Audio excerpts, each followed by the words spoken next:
No portion of this program may be reproduced without the express permission of WQAM BZ Broadcast Group Incorporated. The biggest names, the best talent.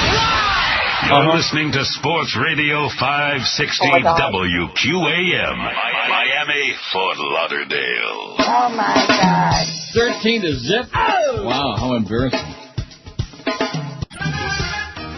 Neil got out. You fair with QAM, where the faggot is. Good morning, Americans. It's Paul Harvey. Stand by for news. Ray, Willie, and Billy are three friends who were all injured while fishing on a lake one day. Suddenly, Jesus walks across the water and joins them in their boat.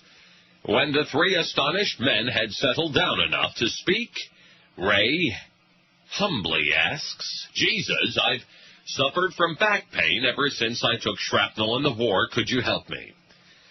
Of course, my son, Jesus, replies, and when he touches the man's back, he instantly feels relief for the first time in years. The second man, Willie, who wore very thick glasses and had a hard time reading and driving, asked Jesus if he could do anything about his eyesight. Jesus smiled, removes the man's glasses, and tosses them in the lake. When they hit the water, the man's eyes clear, and he can see perfectly.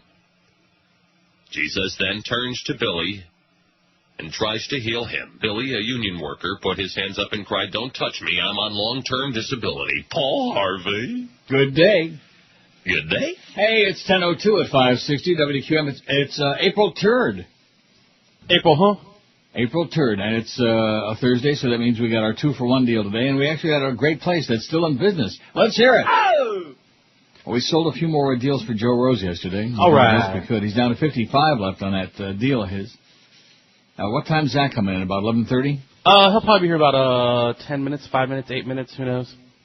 Oh, they're not having another post-game show, are they? Well, I'm not sure because I think they might have a promotions meeting right now, so there might not be a post-game show. They're having a what? Did you hear that? Did I hear what? Zach just yelled post-show meeting right now. Oh. I knew it couldn't be a promotions meeting because I got a MySpace message from Flea, who's our promotions guy. Now, let me ask you this, because he's a good guy, evidently, and he does a lot of good stuff for George, and now he's trying to do a thing for me. But I do want to ask you this. Don't you think it would have been a lot easier for him to come in the studio, since I'm always here like by 8:30 at the very, very latest? Well, what time did he send the message? What difference does that make? Maybe he's afraid of you. Is that what it is? Yeah, I think he's that's probably what intimidated it by is. you. Wants to know if I'll do an appearance at Gulfstream. And he would arrange for the limo to take me there. And for the potato latkes, for the deli. I didn't know they had a deli. I know they got that one at Pompano. Well, if they got a deli at Gulfstream, they got me one over. And especially if they got those ducks and chickens, you know, that hee-haw. Hee-haw. I won $2,000 at Woodbine last night. Not that I want to go on here and brag about it, but I just did. On the dollar wheel of fortune, baby. And then after that, I kind of didn't want to give any back, and I didn't. But I wandered around and played 2-cent machines and nickel machines and did okay. And I'd win a couple hundred on one of them, then I'd give a couple hundred back on another one, and, diddled around. No lucky ducks or screaming hee-haw chickens at Woodbine, though. Damn it. Bastards. Any flaming chickens? Yeah, they have a few queens. Oh, and I have to tell you this, even though nobody knows who this is. So there's this old frog, this French guy. I say old, he's about my age. Nice guy, with horrible breath. Maurice is his name. And he's been going there about as long as I have, about 3.5 years. And loses his ass and he started out on the dollar wheel of fortune and had no idea what he's doing. And a lot of times won't play the full 3, so the spin will come up, he doesn't get the spin, because unless you play the full amount, you don't get it. Mm-hmm.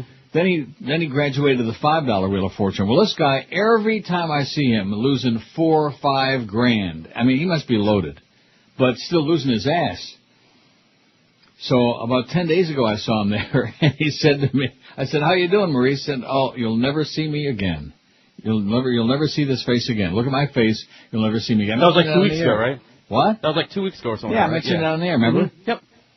Well, last night I won my $2,000. I'm diddling around, and I walked to go take a leak. And as I'm walking back through the main part of the casino, I walked by the $5 Wheel of Fortune machines, and guess who's standing there? Maurice. And I said, boy, you must have a twin brother. Expecting maybe I'd get a chuckle or a laugh. He looked at me like with a look of terror. Disgust. A look of terror on his face, saying, oh, I have to do something. I have to let them take my picture and prevent me from coming in here anymore.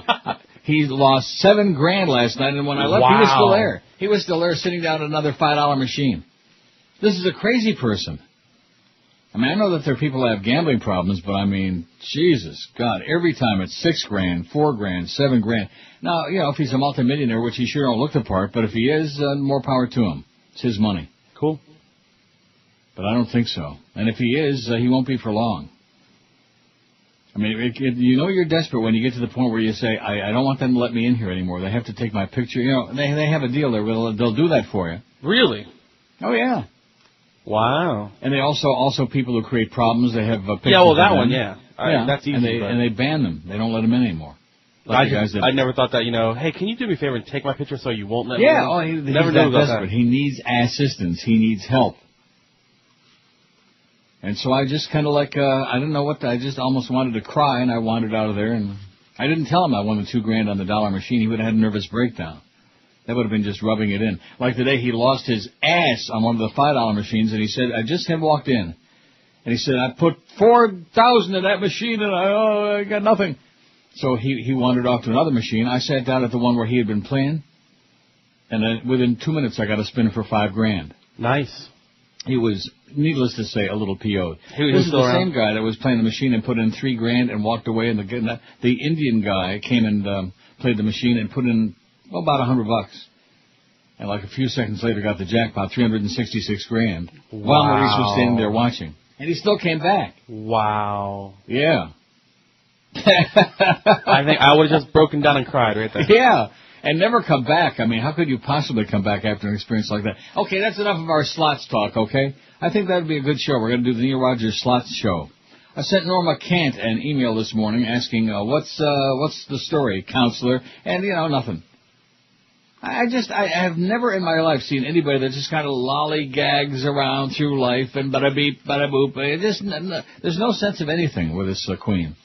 But nevertheless, at least the good news was I didn't have to see her this weekend when I was down there, because it would have been, I don't know, I wouldn't say unpleasant, but just strained.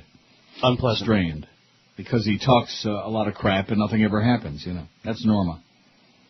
New filings for unemployment claims rose in the latest week to the highest level since October 2005, according to a report released today. The Labor Department said applications for unemployment benefits rose to 407,000 in the week ended March 29, up from a revised 369,000 claims the previous week. The last time claims exceeded the 400,000 level was in September 2005. Well, how do you like that? A lot of people out there without work. So Chris was saying before the show today that as little as they're paying him there, how many cents an hour? About 30 cents an hour. At least he's got a job. Exactly. As opposed to a lot of these poor bastards who ain't got no job and can't find a job. Thank you, Mr. President, for those low gas prices and for the great economy and for that horseball American dollar. You bastard, you butcher, you lunatic. Let's take a look at today's poll. You got your 1,000 licked. It's in the bag. No sweat today. No pressure. I like that. And I've already sent the new poll, and Eric's already got it up there. I don't think it's going to get many votes, but it's the last one in my pile. Everybody's, other than Sean from Hollywood, whom we admire and love dearly, because he's the only guy that still cares about us. Everybody else has given up on the polls. Maybe Brandon will come up with a poll. I got one for tomorrow. But as of starting next week, I mean, I can go back into the history there and come up with all the old ones again, but isn't that kind of cheating? Do we really want to do that? We don't cheat here. Sunny and 52 here today later on. Can you believe that? Spring has sprung, baby. Finally, no more snow, no more ice, no more sleet, no more freezing rain. Oh, God, that gets so old when we actually have it. It doesn't pay to be cheap when it comes to blank. That's our poll. We have 750 votes already. Toilet paper wins hands down your ass. 202 say toilet paper. Get the good stuff with the aloe. I learned that yesterday. I never heard of such a thing. With what? Exactly, with the aloe. Charmin Plus? Maybe you won't get the hemorrhoids anymore. I don't have any hemorrhoids now, okay, Mr. Smarty Pants, Mr. Wise Ass. I have had them, though. Boy. Talk about a pain in the... toilet paper, 202. Prostitutes, 94. Ought to be a lot, I don't know, doesn't pay to be cheap. Oh, yeah. Employees, 89. Steaks, 79. Shoes, 78. Mechanics, 34. Cars, 30. Scotch, 28. Ketchup, 26. What's that even doing on there? Doesn't pay to be cheap when it comes to ketchup. Hey, ketchup is loaded with sugar, by the way. Just thought I would mention that in passing. Accountants, 24. Concert seats, 18. Underwear, 18.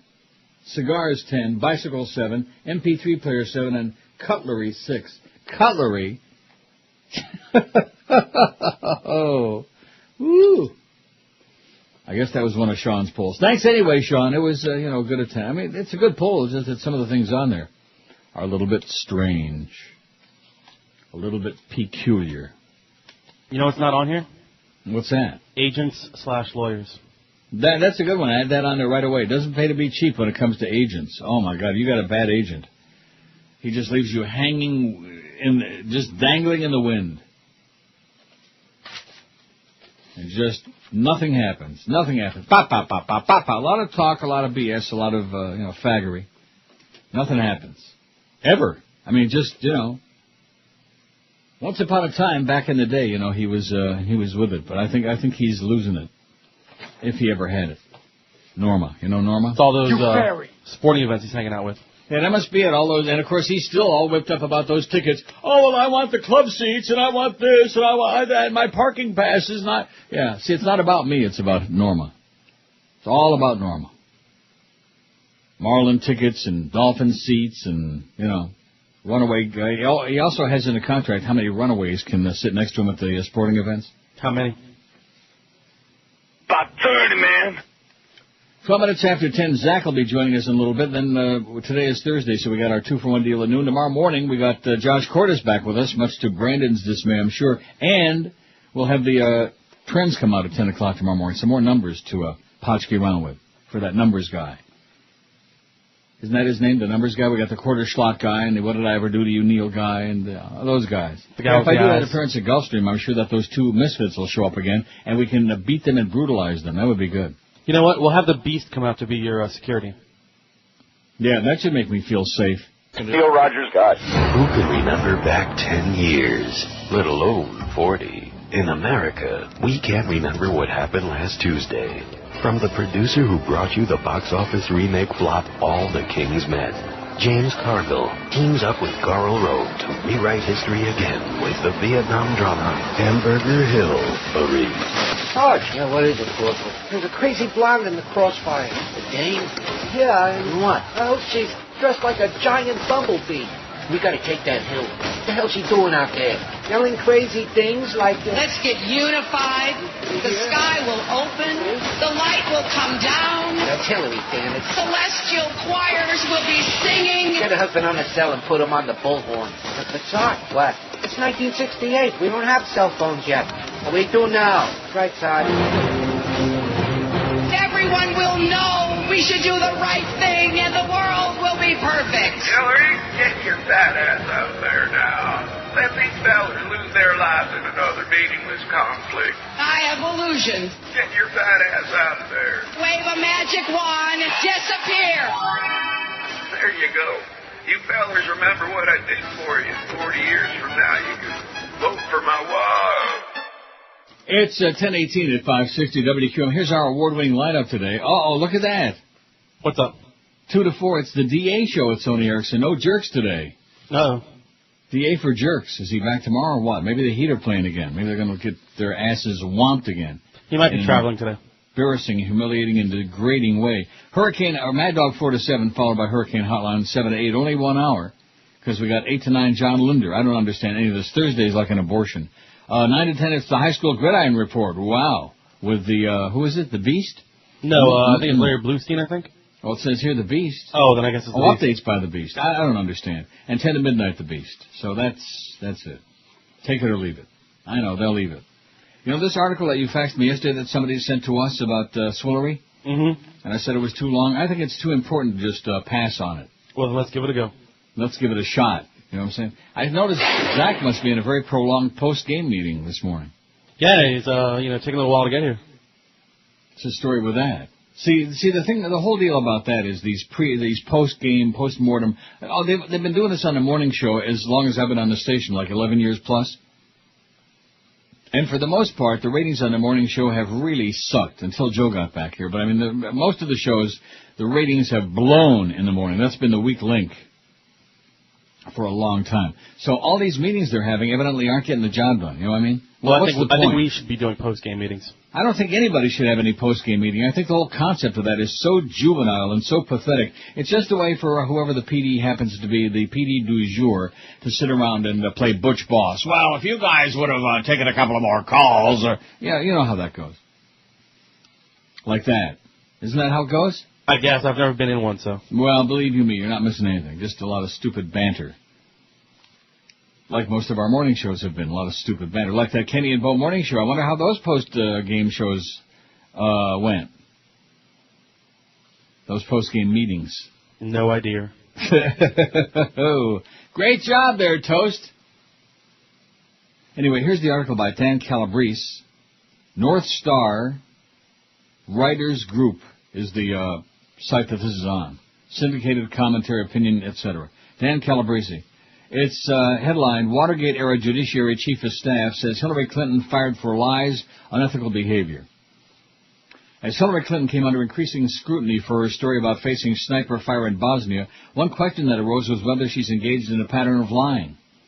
The now-retired General Counsel and Chief of Staff of the House Judiciary Committee, who supervised Hillary when she worked on the Watergate investigation, says Hillary's history of lies and unethical behavior goes back farther and goes much deeper than anyone realizes. Jeffrey Zeitman, a lifelong Democrat, supervised the work of 27-year-old Hillary Rodham on the committee. Hillary got a job working on the investigation at the behest of her former law professor, Burke Marshall, who was also Senator Ted Kennedy's chief counsel in the Chappaquiddick affair. When the investigation was over, Zeitman fired Hillary from the committee staff and refused to give her a letter of recommendation, one of only 3 people who earned that dubious distinction in Zeitman's 17-year career. Why? Because she was a liar, Zeitman said in an interview last week. She was an unethical, dishonest lawyer. She conspired to violate the Constitution, the rules of the House, the rules of the committee, and the rules of confidentiality. How could a 27-year-old House staff member do all that? She couldn't do it by herself, but Zeitman said she was one of several individuals, including Marshall, Special Counsel John Doerr, and Senior Associate Special Counsel and future Clinton White House counsel Bernard Nussbaum, who engaged in a seemingly implausible scheme to deny Richard Nixon the right to counsel during the investigation. Why would they do that? Because according to Zeitman, they feared putting Watergate break-in mastermind E. Howard Hunt on the stand to be cross-examined by counsel to the president. Hunt, Zeitman said, had the goods on nefarious activities in the Kennedy administration that would have made Watergate look like a day at the beach, including Kennedy's purported complicity in the attempted assassination of Fidel Castro. The actions of Hillary and her cohorts went directly against the judgment of top Democrats, up to and including then House Majority Leader Tip O'Neill, that Nixon clearly had the right to counsel. Zeitman says that Hillary, along with Marshall, Nussbaum, and Doerr, was determined to gain enough votes on the Judiciary Committee to change House rules and deny counsel to Nixon. And in order to pull this one off, Zeitman says Hillary wrote a fraudulent legal brief and confiscated public documents to hide her deception. The brief involved precedent for representation by counsel during an impeachment proceeding. When Hillary endeavored to write a legal brief arguing there's no right to representation by counsel during an impeachment proceeding, Zeitman says, he told Hillary about the case of Supreme Court Justice William O. Douglas, who faced an impeachment attempt in 1970. As soon as the impeachment resolutions were introduced by then House Minority Leader Gerald Ford and they were referred to the House Judiciary Committee, the first thing Douglas did was hire himself a lawyer, Zeitman said. The Judiciary Committee allowed Douglas to keep counsel, thus establishing the precedent. Zeitman says he told Hillary that all the documents establishing this fact were in the Judiciary Committee's files. So what did Hillary do? Hillary then removed all the Douglas files to the offices where she was located, which at that time was secured and inaccessible to the public, Zeitman said. Hillary then proceeded to write a legal brief arguing there was no precedent for the right to representation by counsel during an impeachment proceeding, as if the Douglas case had never occurred. The brief was so fraudulent and ridiculous, Zeitman believes Hillary would have been disbarred if she'd submitted it to a judge. Zeitman says that if Hillary, Marshall, Nussbaum, and Doerr had succeeded, members of the House Judiciary Committee would have also been denied the right to cross-examine witnesses and denied the opportunity to even participate in the drafting of articles of impeachment against Nixon. Of course, Nixon's resignation rendered the entire issue moot, ending Hillary's career on the Judiciary Committee staff in a most undistinguished manner. Zeifman says he was urged by top committee members to keep a diary of everything that was happening. He did so and still has the diary if anyone wants to check the veracity of his story. Certainly, he could not have known in 1974 that diary entries about a young lawyer named Hillary Rodham would be of interest to anybody 34 years later. But they show that the pattern of lies, deceit, fabrications, and unethical behavior was established long ago, long before the Bosnia lie, and indeed even before cattle futures. Travelgate and Whitewater for the woman who is still asking us to make her president of the U.S., eh? Liar, liar, your pantaloonies, your pantsuit is on fire. Swillery. At any rate, she's all done. I mean, I guess the media just wants to keep it going forever because otherwise, how boring would that be? It's only the April the 3rd. You know what I'm saying? Yep. So they got to have something to keep chewing, like a cow chewing its cud. Chewing it and spitting it and chewing it and spitting it. 778 votes on your poll, man. You are really kicking ass. And are you telling me that Zach still isn't with us? Not yet. Holy moly, must be one hell of a post-game meeting today. The biggest names. The best talent. This is Neil Rogers. Sports Radio 560 QAM. The sports leader. Man, do I like that. Hey, welcome to the show. My guests today say their relationships are in turmoil, and they're here to reveal their shocking secrets. I know Hillary said that she would like to sleep with men for money. Well, it's easy to say yes. Literally for years. And you find out that she's been sleeping around on you. All across America. I mean, I had the same position for years, upside down and backwards. Oh. Well, why do you suddenly start sleeping with your sister? It didn't happen. We asked you if you've ever had sex with women. You said no. The lie detector test determined that was a lie. Well, I'm amazed. A lot of Americans are going to say, good for you. You go, girl. I'm glad it's her instead of me. You can't have just discovered that you were gay. Certainly. I have said that. Do you have a wild, shocking secret for a loved one? Do you want to tell them on our show? Indeed, I did have 200 sexual relationships. 10:30 at 560 WQAM. Happy Thursday to you. April 3rd. Boy, the Marlins took it up the nose yesterday, huh? 13-zip. How many people were there, do we know? Oh, I'll look it up right now. Look it up for me. Now, Zach is still not with us? Not yet. I think that Clarence is probably just prolonging this just to piss me off. That's what it's all about. Or maybe he had the meeting, and now he's taking a Joyce to cleanse himself of everything. Oh, that's a very perspicacious observation on your part. So how many people at that game last night? I'm going. Hold on. Of course, wasn't it raining yesterday? Off and on earlier in the day. I don't think it really rained at night. Well, yeah, but if it rains sometime during the day, it's always a good excuse. Doesn't take much of an excuse to keep people away. Oh, if it's overcast, it's an excuse. Yeah, that's right. If there's a pigeon farting up in the sky somewhere. So what's the deal? You can't find it? No, it takes a little bit for, to load and everything. In other words, you don't have like a real newspaper there. Oh, no, I don't have a newspaper. We're going online. Because trying to find that stuff online, for whatever reason, not that they want to make it a secret or anything like that, or that's embarrassing. 13,720 or 37.8%, which means a real count of about 8,000 or 9,000 and probably 6,000 to 7,000 Mets fans. It was 79 degrees and partly cloudy. Well, beautiful night for a ball game. 12-mile-per-hour wind, so, nice cool wind. Absolutely perfecto. Couldn't ask for any better. But that's the way it goes. Opening day, all the front-running phonies show up. They have these gigantic crowds everywhere opening day. And then on the second day, you're like, well, that was okay, but we'll come back some other time. Barack Obama and Hillary Clinton seem to be lining up behind plans to see Florida's delegates at the Democratic Convention this summer in Denver. National Committee Chairman Howard Dean announced today that the party is committed to including the delegation as long as both candidates agree with whatever proposal is adopted. Specifics of the plan have not been made public. However, Dean's plan is very consistent with what we'd like to see happen, said Robert Gibbs, Obama's campaign spokesman, in a conference call with reporters. Clinton's camp didn't comment on a specific plan, but said seating the delegation is crucial. It's crucial, baby. We can't go on without Florida. We've long maintained that pretending the voters of Florida, Michigan don't exist is not fair in principle and unwise in practice, said Phil Singer, campaign spokesman.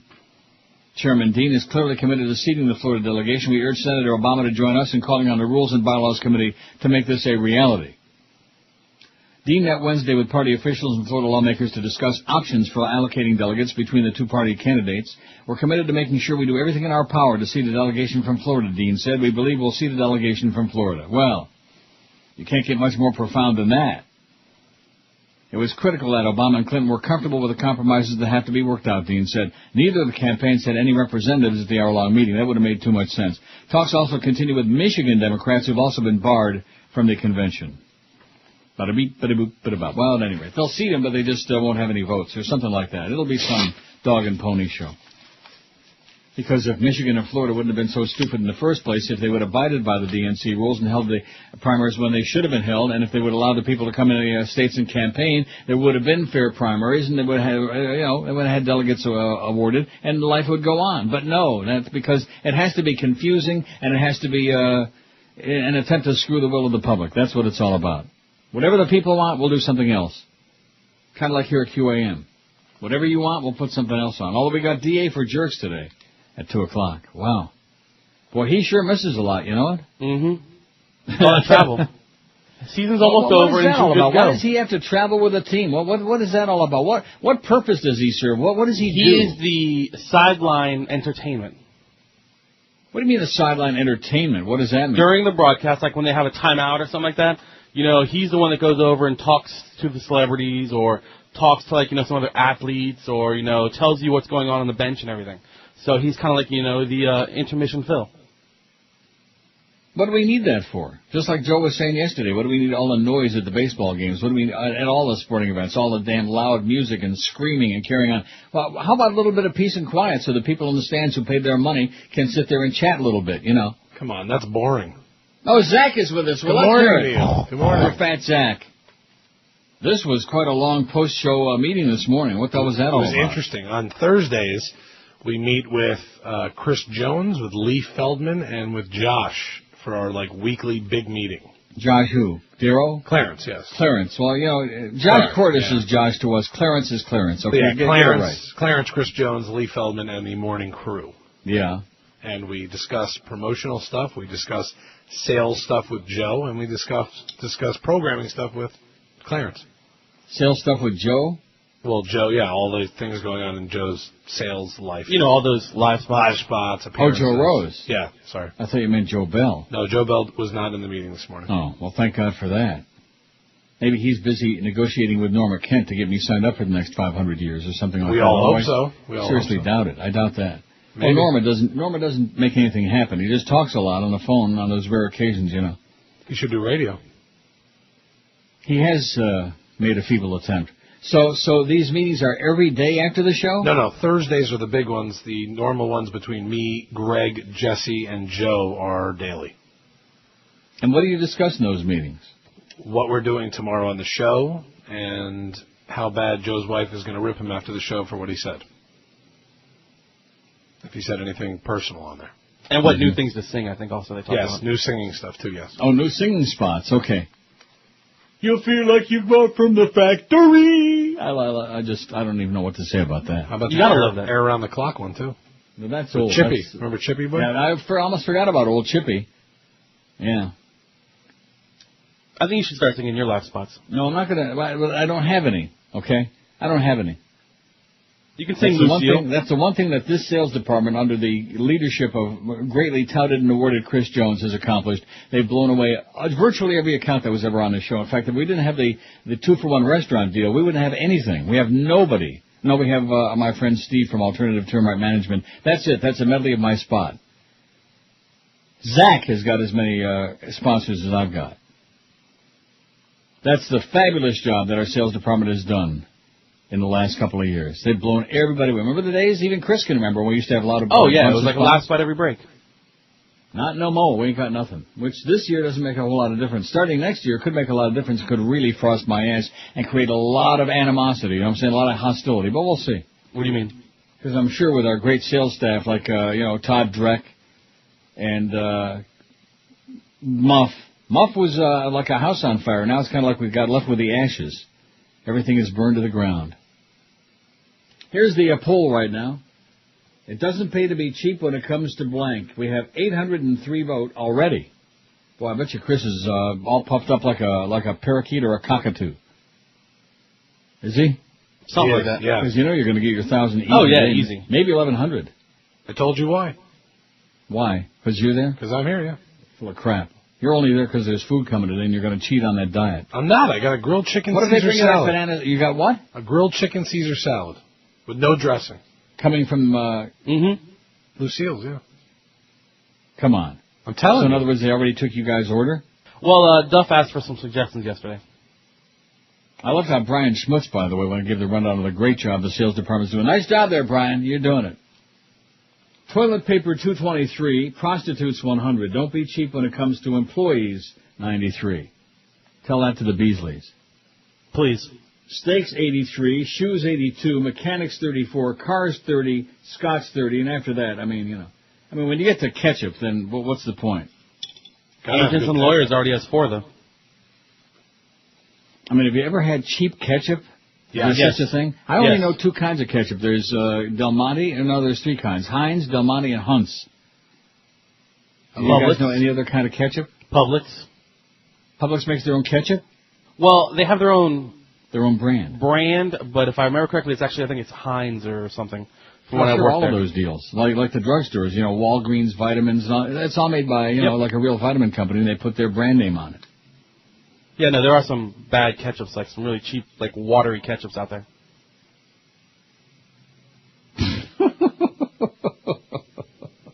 Such as? I don't remember the names. Yeah. It was that bad. No name ketchup, generic ketchup. Exactly. That's always a bad sign when there's like no label on the bottle and it looks like real runny, like you think it's ketchup, but it's not. Like that. At least it's not green. It's not. Don't be eating ketchup. It's loaded with sugar, okay? It's got, and anything that needs ketchup on it, you shouldn't be eating in the first place. Hamburgers? Yeah. Hot dogs? Cheeseburgers don't need ketchup. Why not? Of course they do. What are you talking Of course about? they don't. No, they do Yes, not. they do. No, they don't. They need bacon and a slice of tomato and a slice of onion. And a little dabble do you? No, a little they don't need mayonnaise. Mayonnaise is for mayonnaise goyim. gross. Ugh. Biggest names. Ketchup is for fat people. You need an excuse to chop up more sugar. The sports leader. The Neil Rogers Show. South Florida's favorite homo. Starting right now on Wonderful WQAM.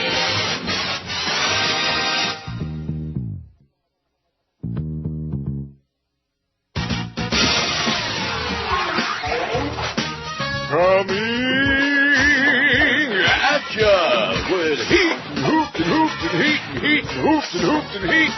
It's Martin Matt, his all millennium long. And I'm a window Charlie, baby. Heat and hoops and hoops and heat and poops and heat and heat and feet and poops and heat.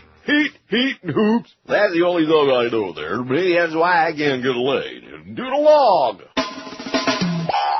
Joining me today, the illustrious lugubriousness of Bo Howard David. Yeah, that's right. Yeah, I see you brought Geldy with you. Yeah, unfortunately, he lost the power of speech from all the yelling at the Panther game.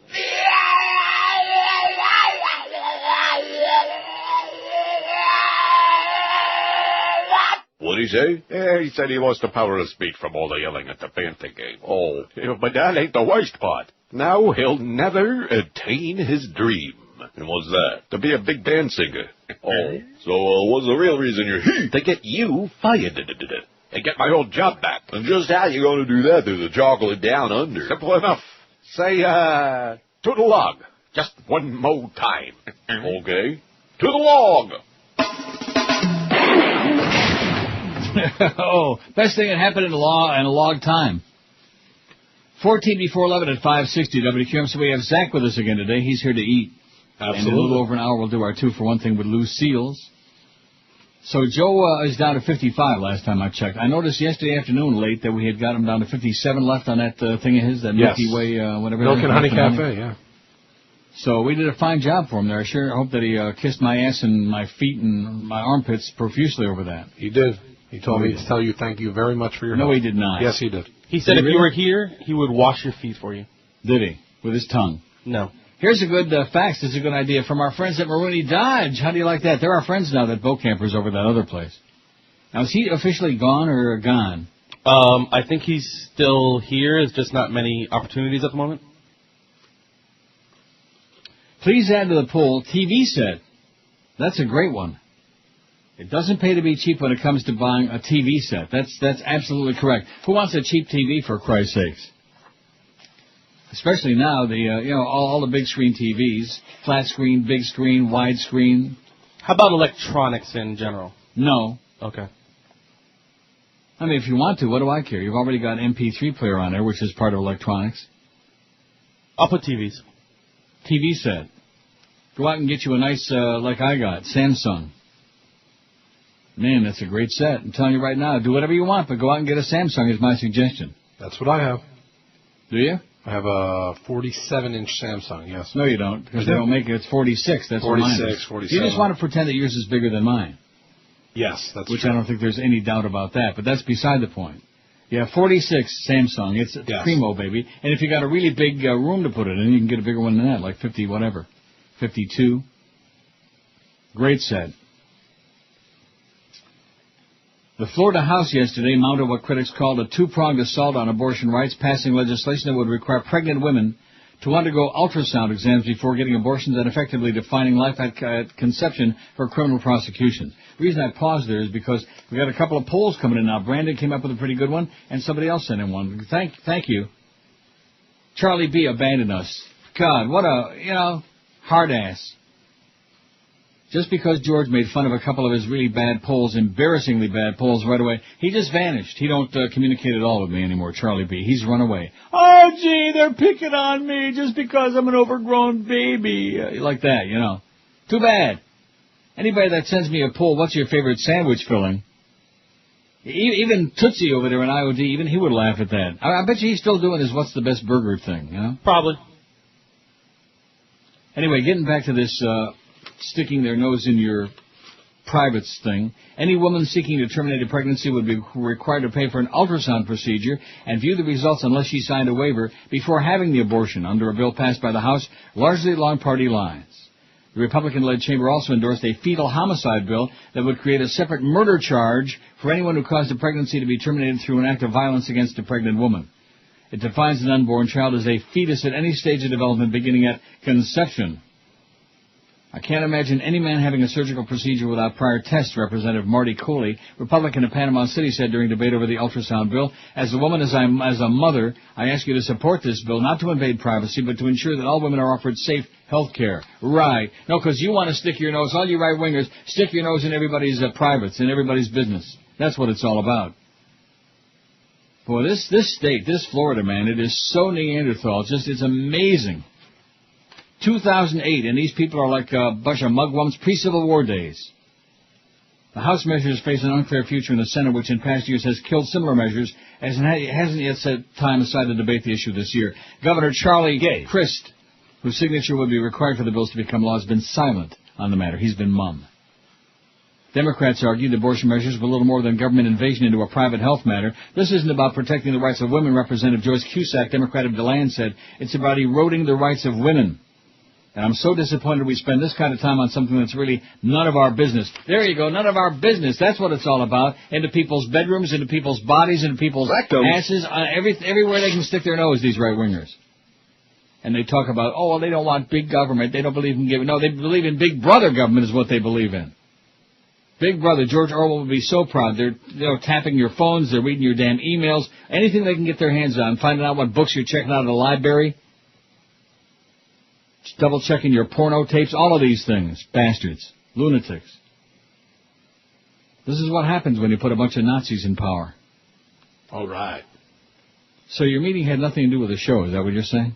No, we talked a little bit about the show. And what about the show? What we're going to have tomorrow, what appearances Joe's going to have. I think Joe's doing an appearance next week, and he's going to be on with, hopefully, the Mad Dog on next Friday, or 2 Fridays from now. Yeah. And guests coming up, and the Beast. Is the Beast going to be on? No. To defend himself? I have made. Well, why not? I think that's the least. Since Clarence is so upset about that, the least they can do is let the Beast come on and defend himself against Joe's ripping him a fat ass. I've made the underline the fat part. I made the executive decision to ixnay on all the Beast stuff on the show from now on. Well, what do you mean? What's up with that? Now, wait a minute. I want to go. I want to slow down a second because as short as I keep my hair, it's a little bit. I have to shave it again here the next day or two. It's got a little bit longer than I like it. It's not long, but it needs to be shaved back. And it just stood up on end, which is a miracle for hair this short. You made an executive decision As to what Joe's going to talk about? No, just that the content from the Beast stuff. Isn't that what he just said, Chris? Yeah.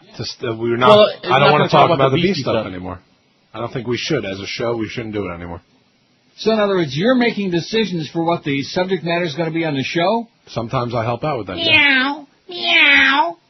I thought Joe was a big macho guy. Old number 80, Dolphins, baby. I thought he used to take those naked showers in the locker room with all the real men. And he's such a wuss that he's letting you make the... Can you imagine George telling me what I'm going to talk about on the show, Chris? Can you he does it every day, doesn't he? Can you begin to believe that could ever happen? I don't know if it's going to happen or not, but I just said that we shouldn't do it anymore. That's not what you said. You said you made an executive decision. Yes. Well, I'm the executive producer of the this show. Mammoth ego. It's one thing to have a mammoth pupik. But as your pupik is declining in size, your ego is becoming inflated. My God. Who the hell are you to tell Joe Rose what to do on the air? I could just suggest things. That's all I could do. That's not what you said. You said you made it. We could play it back for if you want. Well, I made the decision. You said you made an executive decision that we Yes. aren't going to be talking about the Beast anymore, about being a big fat slob who's going to die soon. We shouldn't do it anymore. It's just not good content. I'm not debating that. So I just told him that we shouldn't do it, and he agreed. Until he gets on the air tomorrow and he starts if talking he about gets on the air and starts talking about it tomorrow, you see how far my executive role plays on the Joe Rose show. Yeah. From here to the wall. More than likely. But you better calm yourself down. You're getting really carried away with it. No wonder. You know something? I'm now beginning to understand a little bit about that one. There's no understanding that one. There was no role played in that show except for, what do you want, and I can't help you with that. A real audience? That's what he wanted, was a big audience, and nobody could help him with that. My answer back was, I can't help you with that. Yeah. A real number. Well, I still have no response to my email to Norma Kent, and I'm not sure I'm not going to get one because she's she's busy defending other degenerates beside me. So I thought maybe he was at the ballpark. He's probably at the ballpark watching practice, or maybe he's at the scrimmage, watching the guys grab each other's privates or something like that. One thing about her, though, I'll say, it's one thing to be a professional queen. It's another thing to be a full-time professional queen. You know what I mean by that, Norma? What do you mean? Maybe he's out cruising right now for some runaways. I don't know what he's doing. Well, he's allowed to have 30 or whatever you said. So. If you get any spares, send them up here, okay? On Chris's pool, we got 827, man. I don't know what that means. Well, I know what it means. We started during the show yesterday. And if we get to 1,000 early, we'll do the same thing again. You want to hear what tomorrow's poll is? You won't be happy with it. Oh, boy. I might have to change it. It was one from our good friend Sean from Hollywood, who means well. What's the worst performance to still win an Oscar?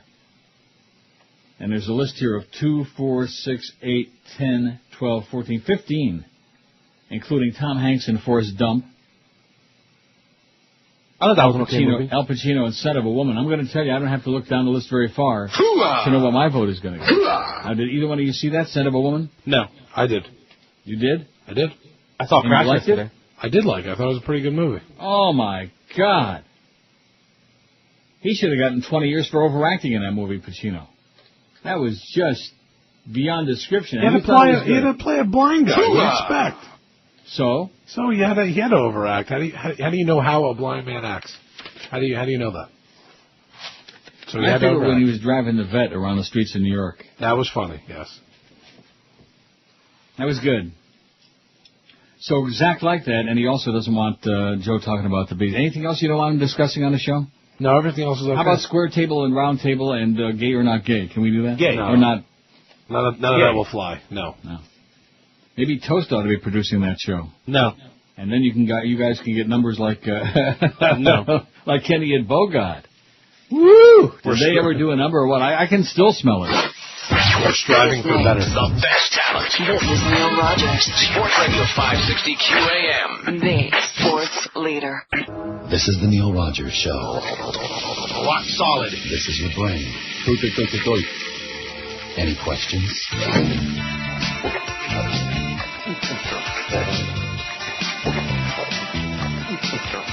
He's gotta be old and quite insane. The rice patty sells puts water on his brain. W is eating, the economy is bleeding.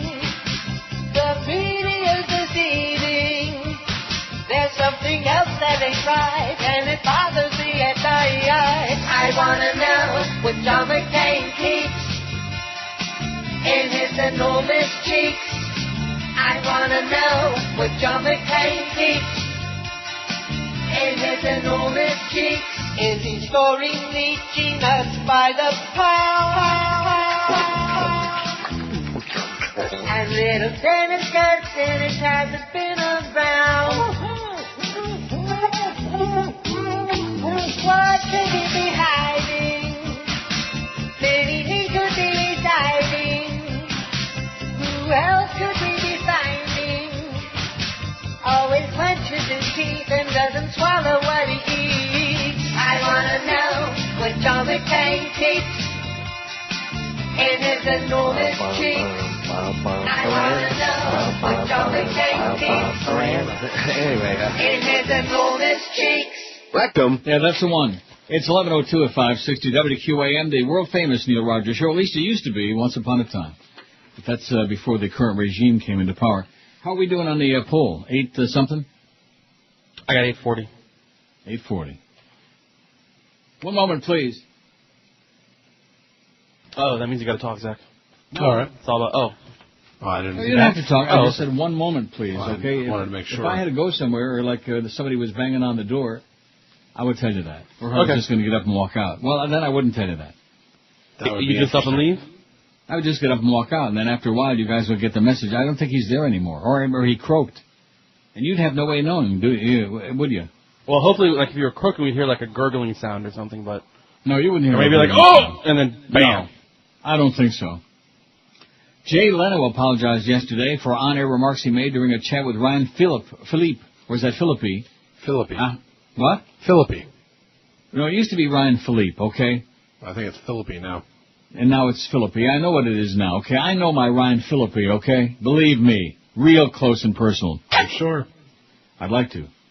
Anyway, during a chat with Ryan Philippi that were then criticized by gay activists and others, Peephole magazine says, in talking about Ryan's first rule, I realized what I said came out wrong, Jay Leno said. I certainly didn't mean any malice. I agree it was a dumb thing to say, and I apologize. Philippi's first role was as a gay teenager on the soap One Life to Live. While talking with Philippi, whose appearance aired March 19 and was key to his new movie, Stop Loss, Leno, 57, said to the actor, can you give me, like, say that your camera is your gay lover? Despite Philippi's instant discomfort, Leno went on to say, can you give me your gayest look? Wow, replied Philippi, 33, that's something I don't want to do. Can you give me your gayest look? Yesterday, the gay rights group GLAAD condemned the remarks. They're not so glad that he said it.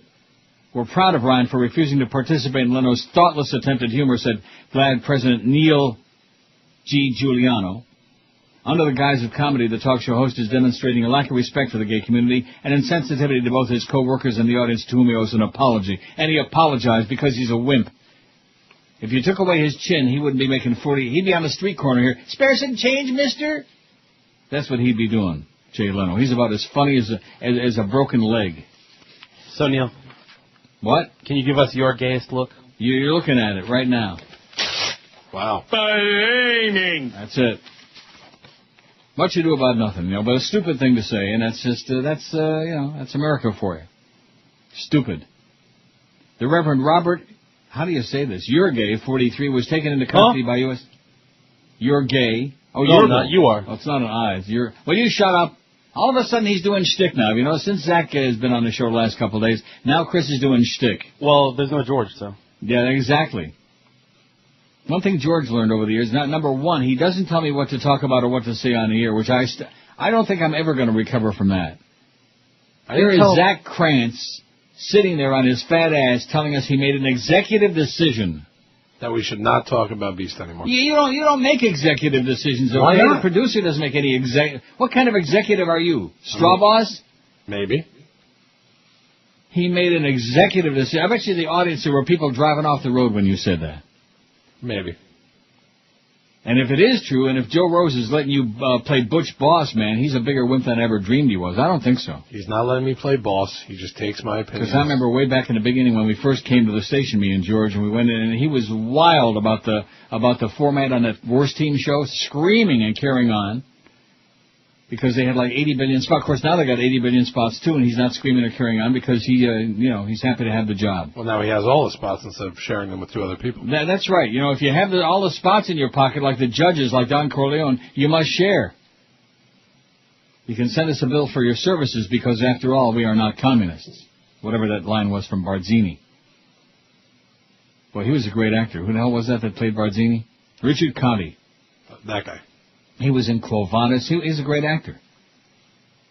Anyway, the Reverend Robert Yergel, 43, was taken into custody by U.S. Marshals in Passaic, New Jersey, where he lives, will be extradited to Charlotte, North Carolina, arrested after having charges of having sex in Charlotte with a 14-year-old boy in 1999. Another isolated incident. Mecklenburg Assistant DA Kelly Miller, who authorized the warrants charging Yergel, said the boy and his family were members of St. Matthew, now the largest Catholic church in the 46th County Diocese of Charlotte, at the time of the alleged sex crimes. Yergel, a member of the Order of Capuchin Franciscan Friars. Oh, I bet you he knows Friar Tuck.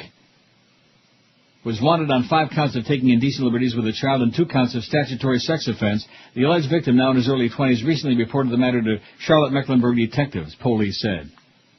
Both Miller and Charlotte Diocese spokesman David Haynes said Yergel's case is the first involving a Catholic priest in which the alleged incidents happened in Charlotte. With other accusations involving Catholic priests in Charlotte, the alleged misconduct occurred in other cities. As far as I can ascertain, this is the first time we have a situation involving a priest and a victim, both in the city of Charlotte, Haynes, as if.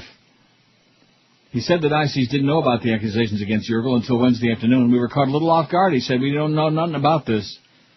Haynes said a check of Yergel's personnel file didn't turn up questions regarding sexual misconduct involving young people. He declined to discuss any other aspect of Yergel's personnel file. Because of a shortage of priests in the Charlotte Diocese, Catholic orders... Oh, there's the sirens again. They're coming to get him. You hear it? Yep. Oh, they're coming to get you, Father. Because of a shortage of priests in the Charlotte Diocese, Catholic orders of priests based elsewhere have agreed over the years to staff some parishes. You know why there's a shortage of priests in the Charlotte Diocese? Why is that? Because there's a shortage of altar boys. That would do it.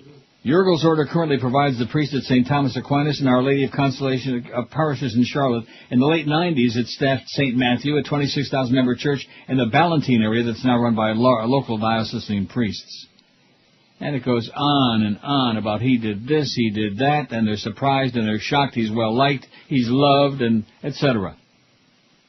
Miller said she didn't know why the alleged victim waited nearly 10 years to report the molestation, but said it's not unusual for children to wait years before disclosing sexual conduct with adults. That's often been the case with widespread allegations of child sex abuse involving priests. They've come to light only in recent years, plunging the U.S. Catholic Church into scandal, but most of the crimes happened decades ago. The ones we know about now, the ones that are happening now, we'll find out in 20, 30 years. Some of us will be long since dead, which, of course, is what they're hoping. That's why we know nothing about the JFK assassination, the Martin Luther King assassination, the Bobby Kennedy assassination. Who did I leave out? Anybody? All of these things. Oh, my God. All of these things. We don't know the truth and never will in our lifetime because they make up all the stories. Everybody's got stories to pacify the public. Oh, gee, that's interesting, and what a shame, and, and life goes on. They lie a lot because the people who run the world have a vested interest in making damn sure we don't know the truth about anything, including 9/11, for example, including who killed Cock Robin, including who's the real executive producer of the Joe Rose Show. That would be me. Made an executive decision. It just, the words just keep like a claw clawing at my brain. Zach made an executive decision that it's bad radio to keep, and of course Zach was influenced, no doubt, by our program director. No, I was not. Who was foaming at the mouth that his fat little boyfriend was being picked on too much by good old unjolly Joe, unholy Joe. Years ago we had Holy Joe, now we got Unholy Joe. Quit picking on the beast, Joe. Quit picking on the defenseless, okay? Although he's got his own time on there. Yeah, he's doing his own shows. I dumped the bitch right now. I bet you would. He's got his own time. He's on there tonight from 10 to midnight. He can rip Joe an ass. There you go. Why is he taking it personal? Is he upset, or is it I don't know. I haven't Clarence spoke is upset to, on his behalf. I have not spoke to Beast, nor did I speak to really Josh on the matter besides what I said to Joe. I just said, you know what, it's not, it was funny the first couple days. It has nothing to do with sports, first of all. No. Isn't it supposed to be a sports show? Yes. Well, what does the Beast have to do with sports? I thought it was a sports entertainment show. It's sure more interesting than the Heat, I'll tell you that. Or yeah. Freaking Marlins losing 13 to zip right there at home. In front of about 8,000 fans, including 6,000 Met fans. Just getting old, the whole Beast thing. Getting old. It is getting old, just like he is. He's getting old. If he wants to, look, if he wants to kill himself with food, isn't that his prerogative? Absolutely. I'm a big believer in that whole deal. This business about, well, it's against the law to commit suicide. Who the hell are you going to tell me if I want to blow my brains out? I'll do it. If I want to eat myself to death, if I want to go into a diabetic coma because I ate like 10 quarts of Rocky Road, I'll do it. That's Big Brother government again. Oh, now don't start, Now, if they bring you a banana split today, you better not eat it. I'm not going to eat it. Because, well, you're going to lose your executive powers if you do it. The biggest names. The best talent. This is Neil Rogers. Sports Radio 560 QAM. The sports leader. You fairy. He started out a regular guy who joined the Erectory and made the ultimate sacrifice, embracing celibacy. Father O'Toole, amen. Bum, holding food. Father O'Toole, altering boys, amen. As time went by, his earthly needs compromised his choice. He found a way to get relief by altering young boys. Father O'Toole, you fair, amen. Bum, holding fool. Father O'Toole, altering boys, amen. He was happy and gay till he got caught by some tattletale. Then the Vatican paid everyone off and he didn't have to go to jail. Father O'Toole, amen. Bum, holding fool. Father O'Toole, altering boys, amen. They sent him to a priest retreat where they genuflect and pray. If it was you or it was me, they'd lock us up and throw the keys away. Father O'Toole, amen. Bum, holding fool. Father O'Toole, altering boys, amen. Father O'Toole, amen. Bum, holding fool. Father O'Toole, amen. Well, there you go. McCain's mission, reassuring the right, but they're not too happy. The Family Research Council and James Dobson, all those other religious Nazis, man, they're not too pleased. And so to try to pacify them, his choice for VP is going to be Hermann Goering. Think that'll do it? No. Is the food there yet or what? No, not yet. Well, sure, let me know what it is. When they bring the banana split in, don't let Zach get anywhere near it. I'm not going to touch it. I'm going to tell Duff to put it right in front of him. Good. Excellent. I hope you do, just to get even with that business about executive decision. That was just, it was indescribable. What do you mean? Well, he's the executive producer. He's supposed to make the decisions for Joe because, from what I hear, Joe had a little too many concussions when he was playing, so. Yeah, too much football without a helmet like Jerry Ford. There are two words that come to mind that describe the way you said that. And let me give you the initials, okay? Yeah. P.A. Public announcer? Pompous ass. Why? What you sounded like. And Why? of course, we know that Zach isn't a pomp. We don't think he is. At least Zach's a very good guy. I'm not a pompous ass. I just thought that's what it sounded like. I'm just trying to cure you of, prevent you from doing that again. But let me rephrase that. I made an executive decision. We're not going to talk about that on the Joe Rose show. I mean, the people out there, in fact, I bet you Mandich, if somebody told him that, would probably come in there and sock you in the head. Well, you know what? Whether someone's going to sock me in the head or not, I want the show to be good, and I think that it was getting to a bad level when we talk about the Beast every 5 minutes. So in other words, that's what he's been doing? Well, it was coming up every break, every callers. Why? Because callers were talking about it, too, and it was just getting annoying. That's the problem with those stupid callers now. We could take calls now. Chris could punch him up if you want, but we're not going to do it. Call in and talk about the Beast. Not. Then George will call from home saying he made an executive decision. We're not going to talk about the Beast. Oh, then that would be the right thing to do, probably. I'm going to tell you something. The day when George tells me he made any executive decision what we're going to do on this show will be the day that hell froze over. You mean he doesn't do that at all? No, he does not. We don't have post-show meetings and pre-show meetings. The show is spontaneous, baby. It's a shoot from the hip and the lip. That's why you're good. That's what all these shows are. Not supposed to be prefabricated. You sit down and that's what killed the Kenny and Bo show. All those, well, beside the fact that they sucked, but all those prefabricated segments, man. We don't have prefabricated segments. That was a killer from Manila. That was just today on the square table we've got Eddie on the phone from Miami Lakes, and we've got Joyce on the phone from Naples. We don't do that. Oh my God! I just that thought was a show from hell. How'd you like to have to follow that crap every day? I'm sorry. Yeah, so am I. I still have no message from Norma on there, which of course he's going to tell me, well, if anything happens, I'll let you know, and I did this, and I did... Yeah, you did squat. You squatted on it. And from what I'm hearing, it wouldn't be the first time. And speaking of that story about Jay Leno and Ryan Phillips P., the streets are teeming with homosexuals, sex educator, author, and lesbian porn reviewer Violet Blue writes of San Francisco's Castro district today.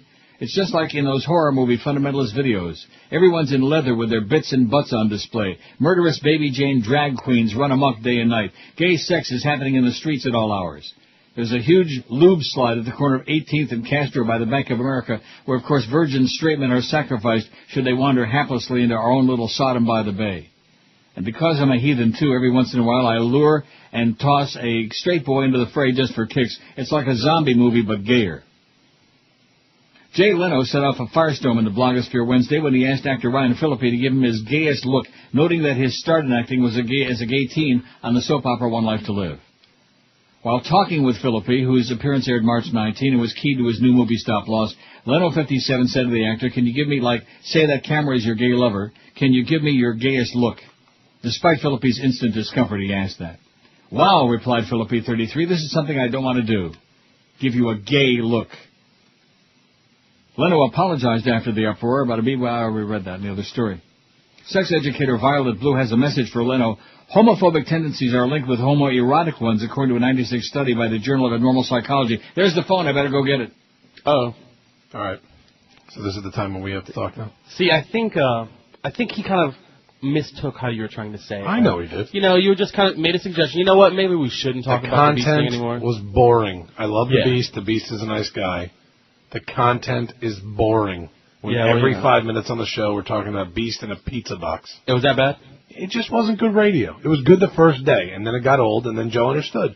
Said, Joe, it's just not worth us wasting our time on that anymore, because we are trying to help the Beast, but in the case, he's got to help himself. From what I hear, kind of Beast had some remarks, I guess, over the weekend or something on the air? Yeah, he said something. Oh, well. He said what? He said something on the air during the hurricane scrimmage. That he had some guy from the Police Athletic League, I believe, and he made the comment, well, I'm going to get a pizza box, sign it with Joe Rose, and then we'll auction it off, since he talks about my pizza eating so much.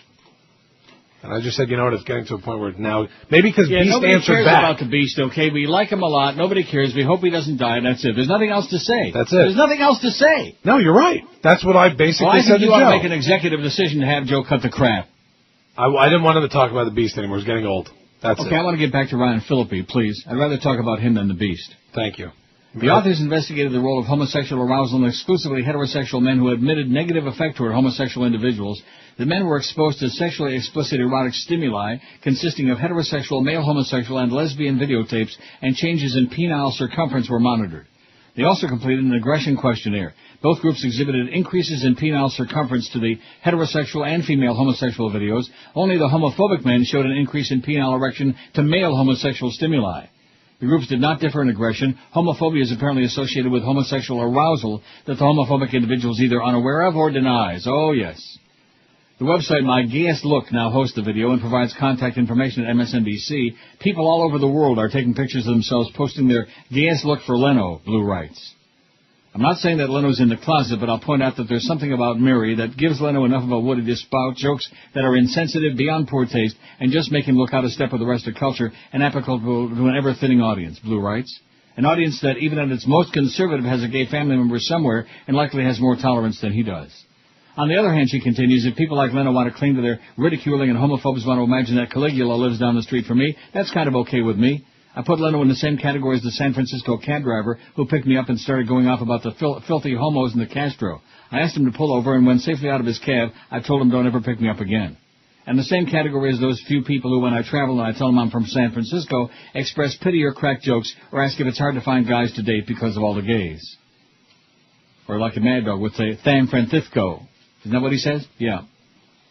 According to the San Francisco Chronicle, where her op-ed appeared, Violet Blue is author and editor of nearly 24 sexual health books and erotica collections. She's a professional sex educator, lecturer, podcaster, blogger, vlogger, porn erotica reviewer, and machine artist. I wonder what kind of machine.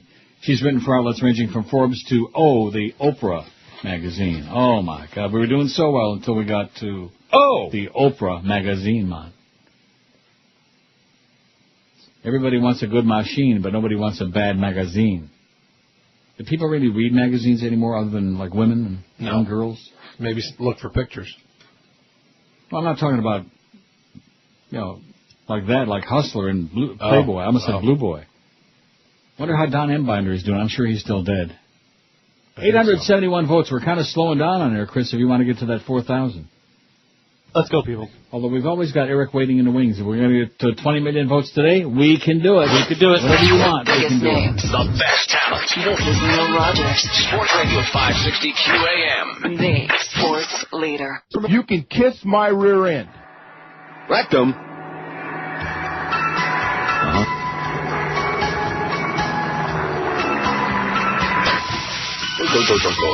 Listen to the sound of John falling play, auguring into the sea. You think a multi-millionaire like JFK could afford a better plane?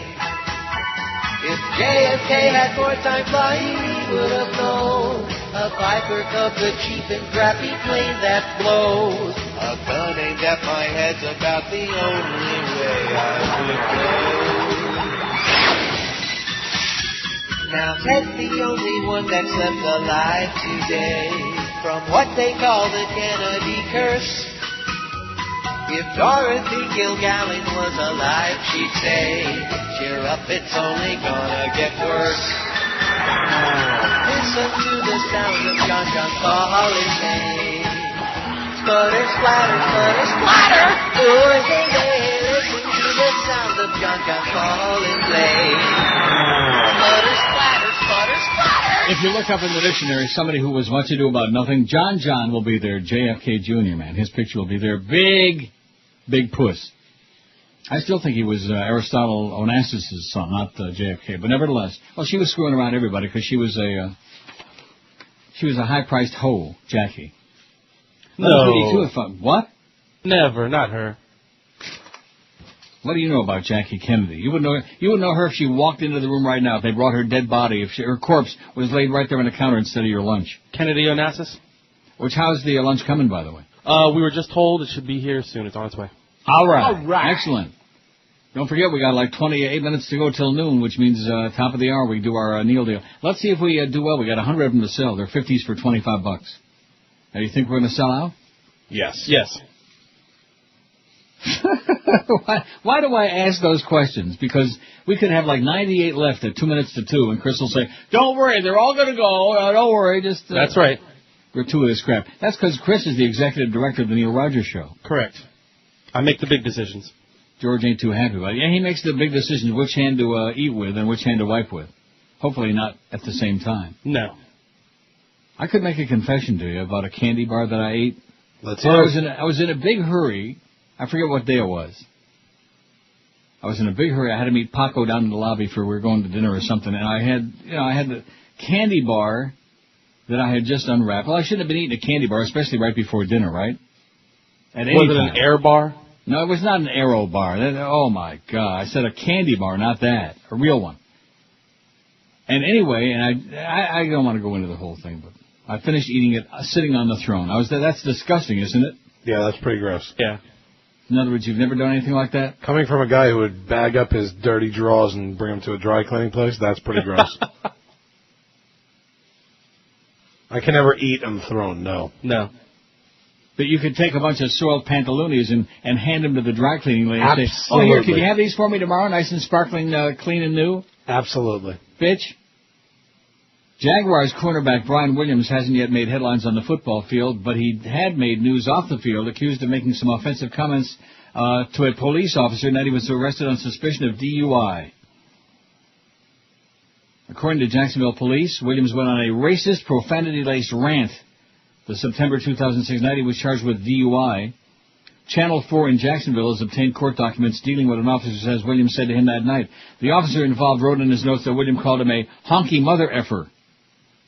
The statement that goes on to say that Williams said, I F your mama, I F your wife twice. It got worse when, according to the officer's notes, Williams threatened to do something to the officer's daughter. At radio station 1010XL, a good amount of talk on the air Wednesday was about the comments police say Williams made. See, they weren't talking about the beast. They were talking about this racist mother scratcher. Oh.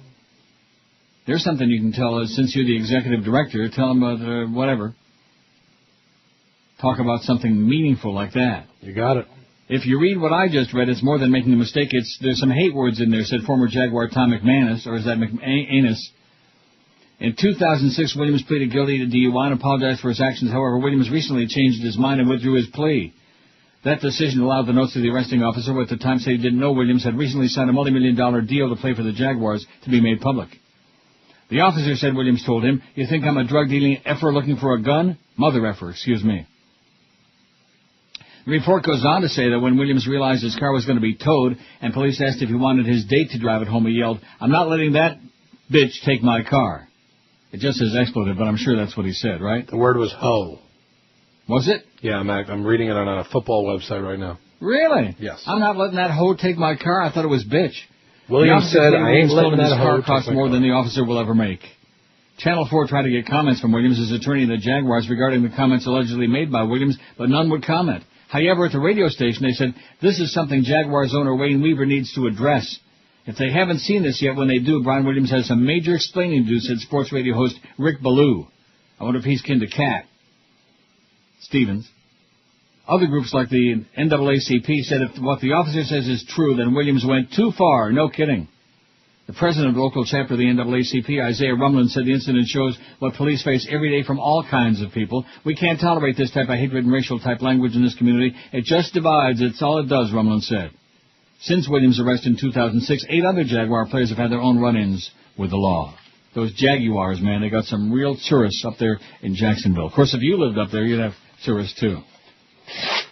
It also says Williams also reportedly offered to allow the officer to have sex with Williams' date if the officer released him. Well, isn't that's classy, isn't it? Yes. That hoe, well, she's a hoe. Yes, I ain't letting that hoe take my car. That's sweet. That's nice. Classy guy, Jacksonville Jaguars. They deserve whatever bad things come their way. And you notice that, I don't know, where the hell did you find that story? ProFootballTalk.com. Because it sure didn't get a lot of publicity. That's the first, I just tossed it already, but wherever the hell I found it, that's the first I've ever seen of it.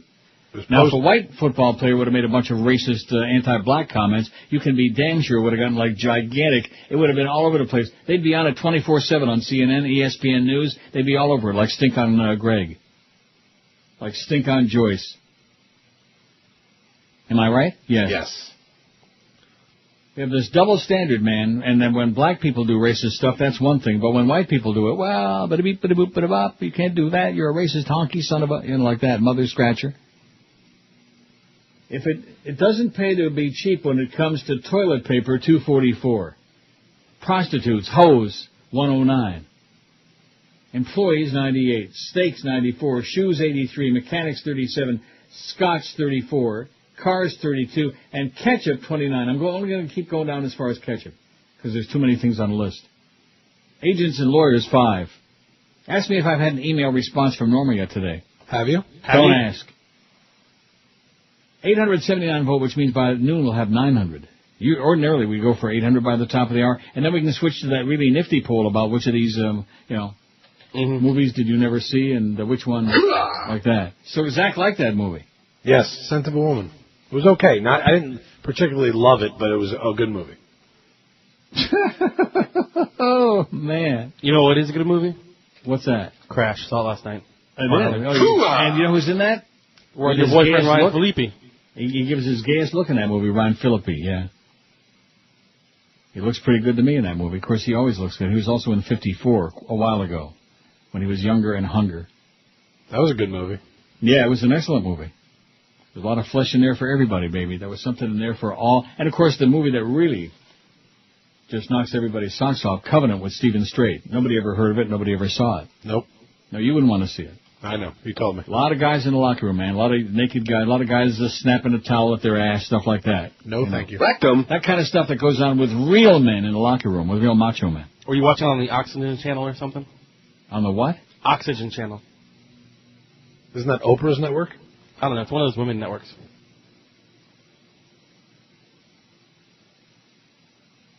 I think I'm on the verge of making an executive decision.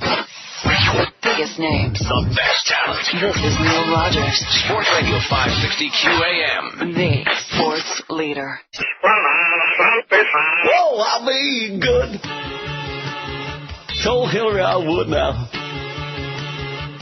I'll be good. And I'll behave like I should. Oh, seriously. So good. So good. I swear to you. Whoa, I'll be nice. And I'll control my vice. Truly, I'll be nice. Hillary won't tell me twice.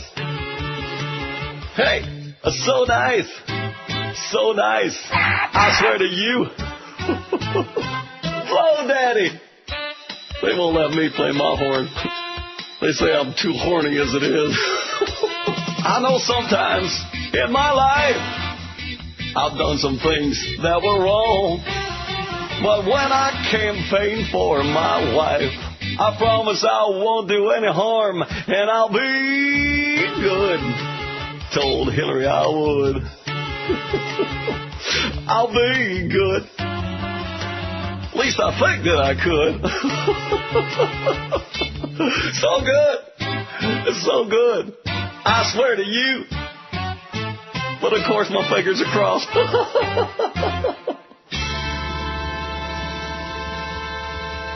11:45 at 560 WQAM. Look at that. 888 on the poll. That's what it's going to be. 888. That's what these guys are going to have done. Is the food there yet or not? It'll be there in a minute. Any second now, trust me. It's a new seal. So we got 15 minutes until we put that deal on there, Neil deal on WQM.com. Get yourself ready and poised, because you know what they say. Once they're gone, they're history. 888. Boy, it's an damn good thing to do. And many times we've had the 666. And it reminds me of that Antichrist lady. You know what I'm talking about? Mm-hmm, I think Hello, Neil. I would like to ask you a question. My son was watching your program on the on Whammy on Miami. The date was the 15th, and I would like to know if you're some kind of Antichrist or something. Absolutely. Because now my son wants to worship the devil because he thinks he's cool, and he also wants to dress as ladies and put lipstick on now. I don't know if the whole channel 69 is the Antichrist channel. Please, I'm really concerned, and I would like to know if you're the Antichrist. Yes. Thank you. And please, if I see you somewhere, I wouldn't even stop and give you water, because you turned my son into a faggot, and you made my son the Antichrist. Thank you. And have a nice day, yeah.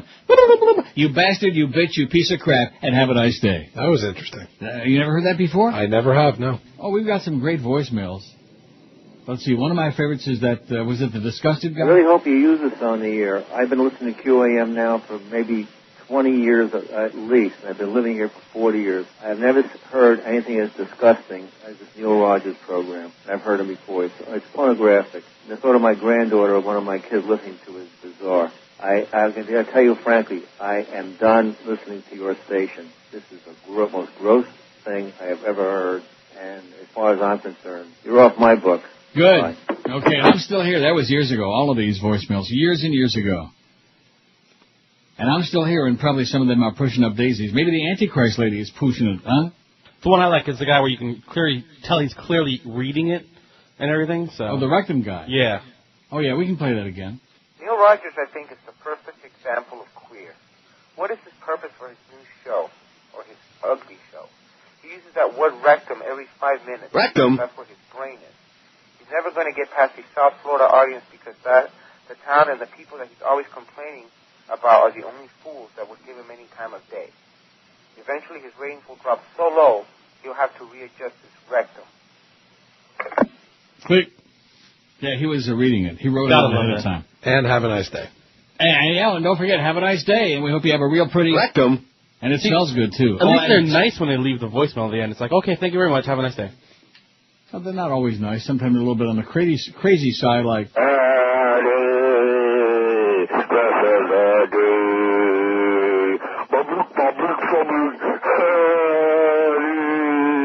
And the best part about Eddie is that we had the number, off the phone. And we found out who he was, and we put his name on here. Steve somebody, I forget his name. He's like a business guy. He runs a business in town. Steve and we Sloan? put it on the... What? Steve Sloan? No, not Steve Sloan. But anyway, and it didn't make any difference. He doesn't care. He doesn't care. He's probably happy.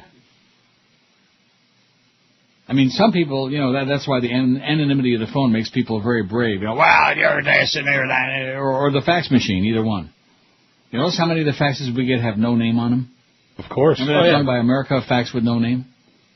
I mean, they're so stupid they can't even make up a name. Once in a while they put a made-up name. Like that phony one from Mo the other day about something in Rottenchester. Remember that one? Yep. About how I'm jealous of Mo. That was the reason why Rogers was so jealous of Mo, because of his success in the play-by-play field, yeah. Yeah, we all want to be just like Mo when we grow up. Just like that. I do. Despised and reviled by even by little animals, by insects.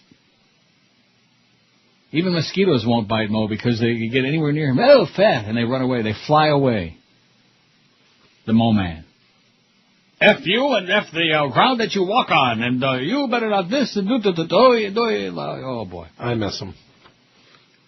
You got to admit, back during those days, now see, there was another element to the station that for the most part, is missing now. Even some of it on this show. Of course, they did a lot of stuff. Yeah, that's right. Entertainment element. Forget about comedy. Even just entertaining. It was a diversion from just, the Beast this and the ball game that and the Marlins this and the tennis that. And, oh, my God. See, this may come as a great shock to the jockocracy. I don't give a flying crap about Tiger, okay? I don't give a crap if he aces every hole and every course that he plays. I don't care. It's golf. It's not even a real sport. It's golf. It's a game. It's like checkers.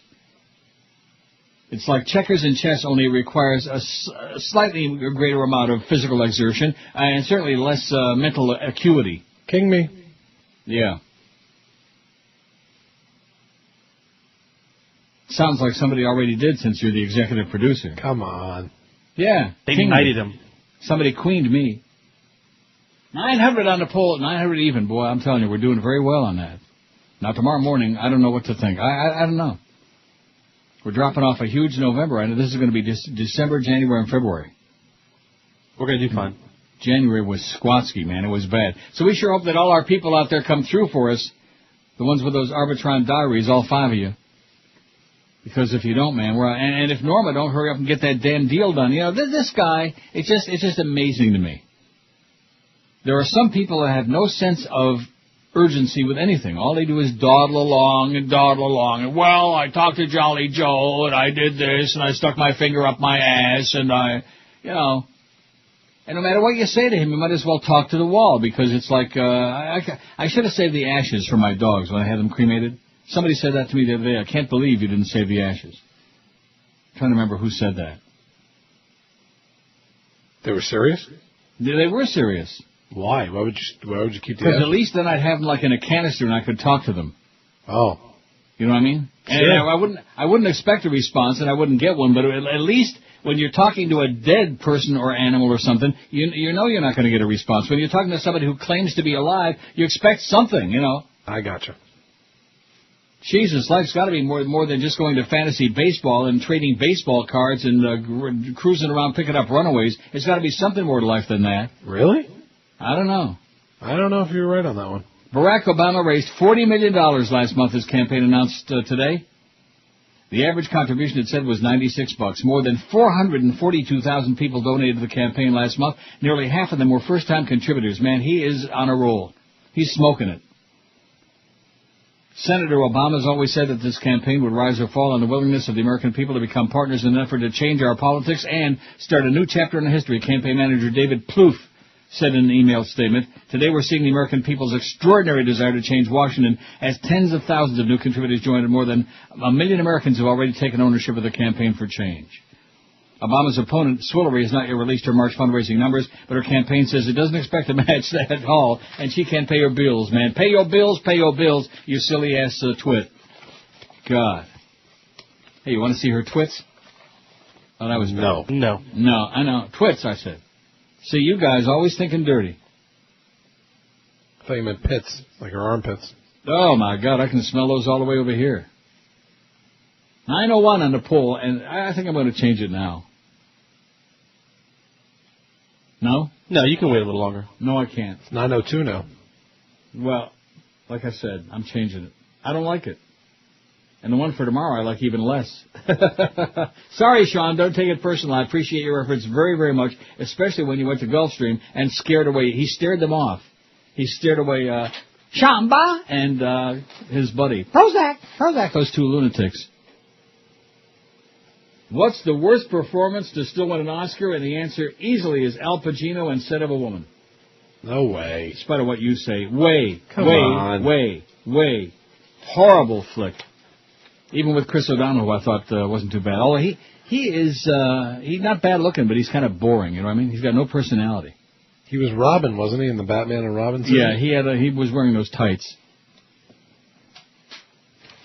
At any rate, here's the deal. It doesn't pay to be cheap, and this is the final deal. 901.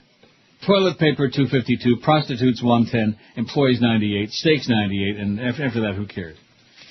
Now, this poll, the worst performance to still win an Oscar. Here's the list that Sean put together. A lengthy list.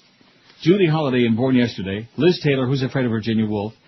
Estelle Parsons in Bonnie and Clyde. Helen Hayes in Airport. Meryl Streep in Kramer vs. Kramer. Gina Davis in The Accidental Tourist. Al Pacino in The Scent of a Woman.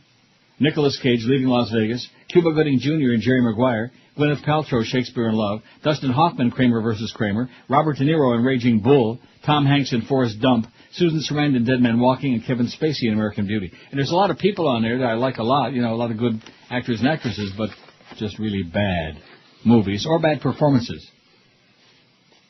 Like that one movie that Zach liked so much where he kept going like that.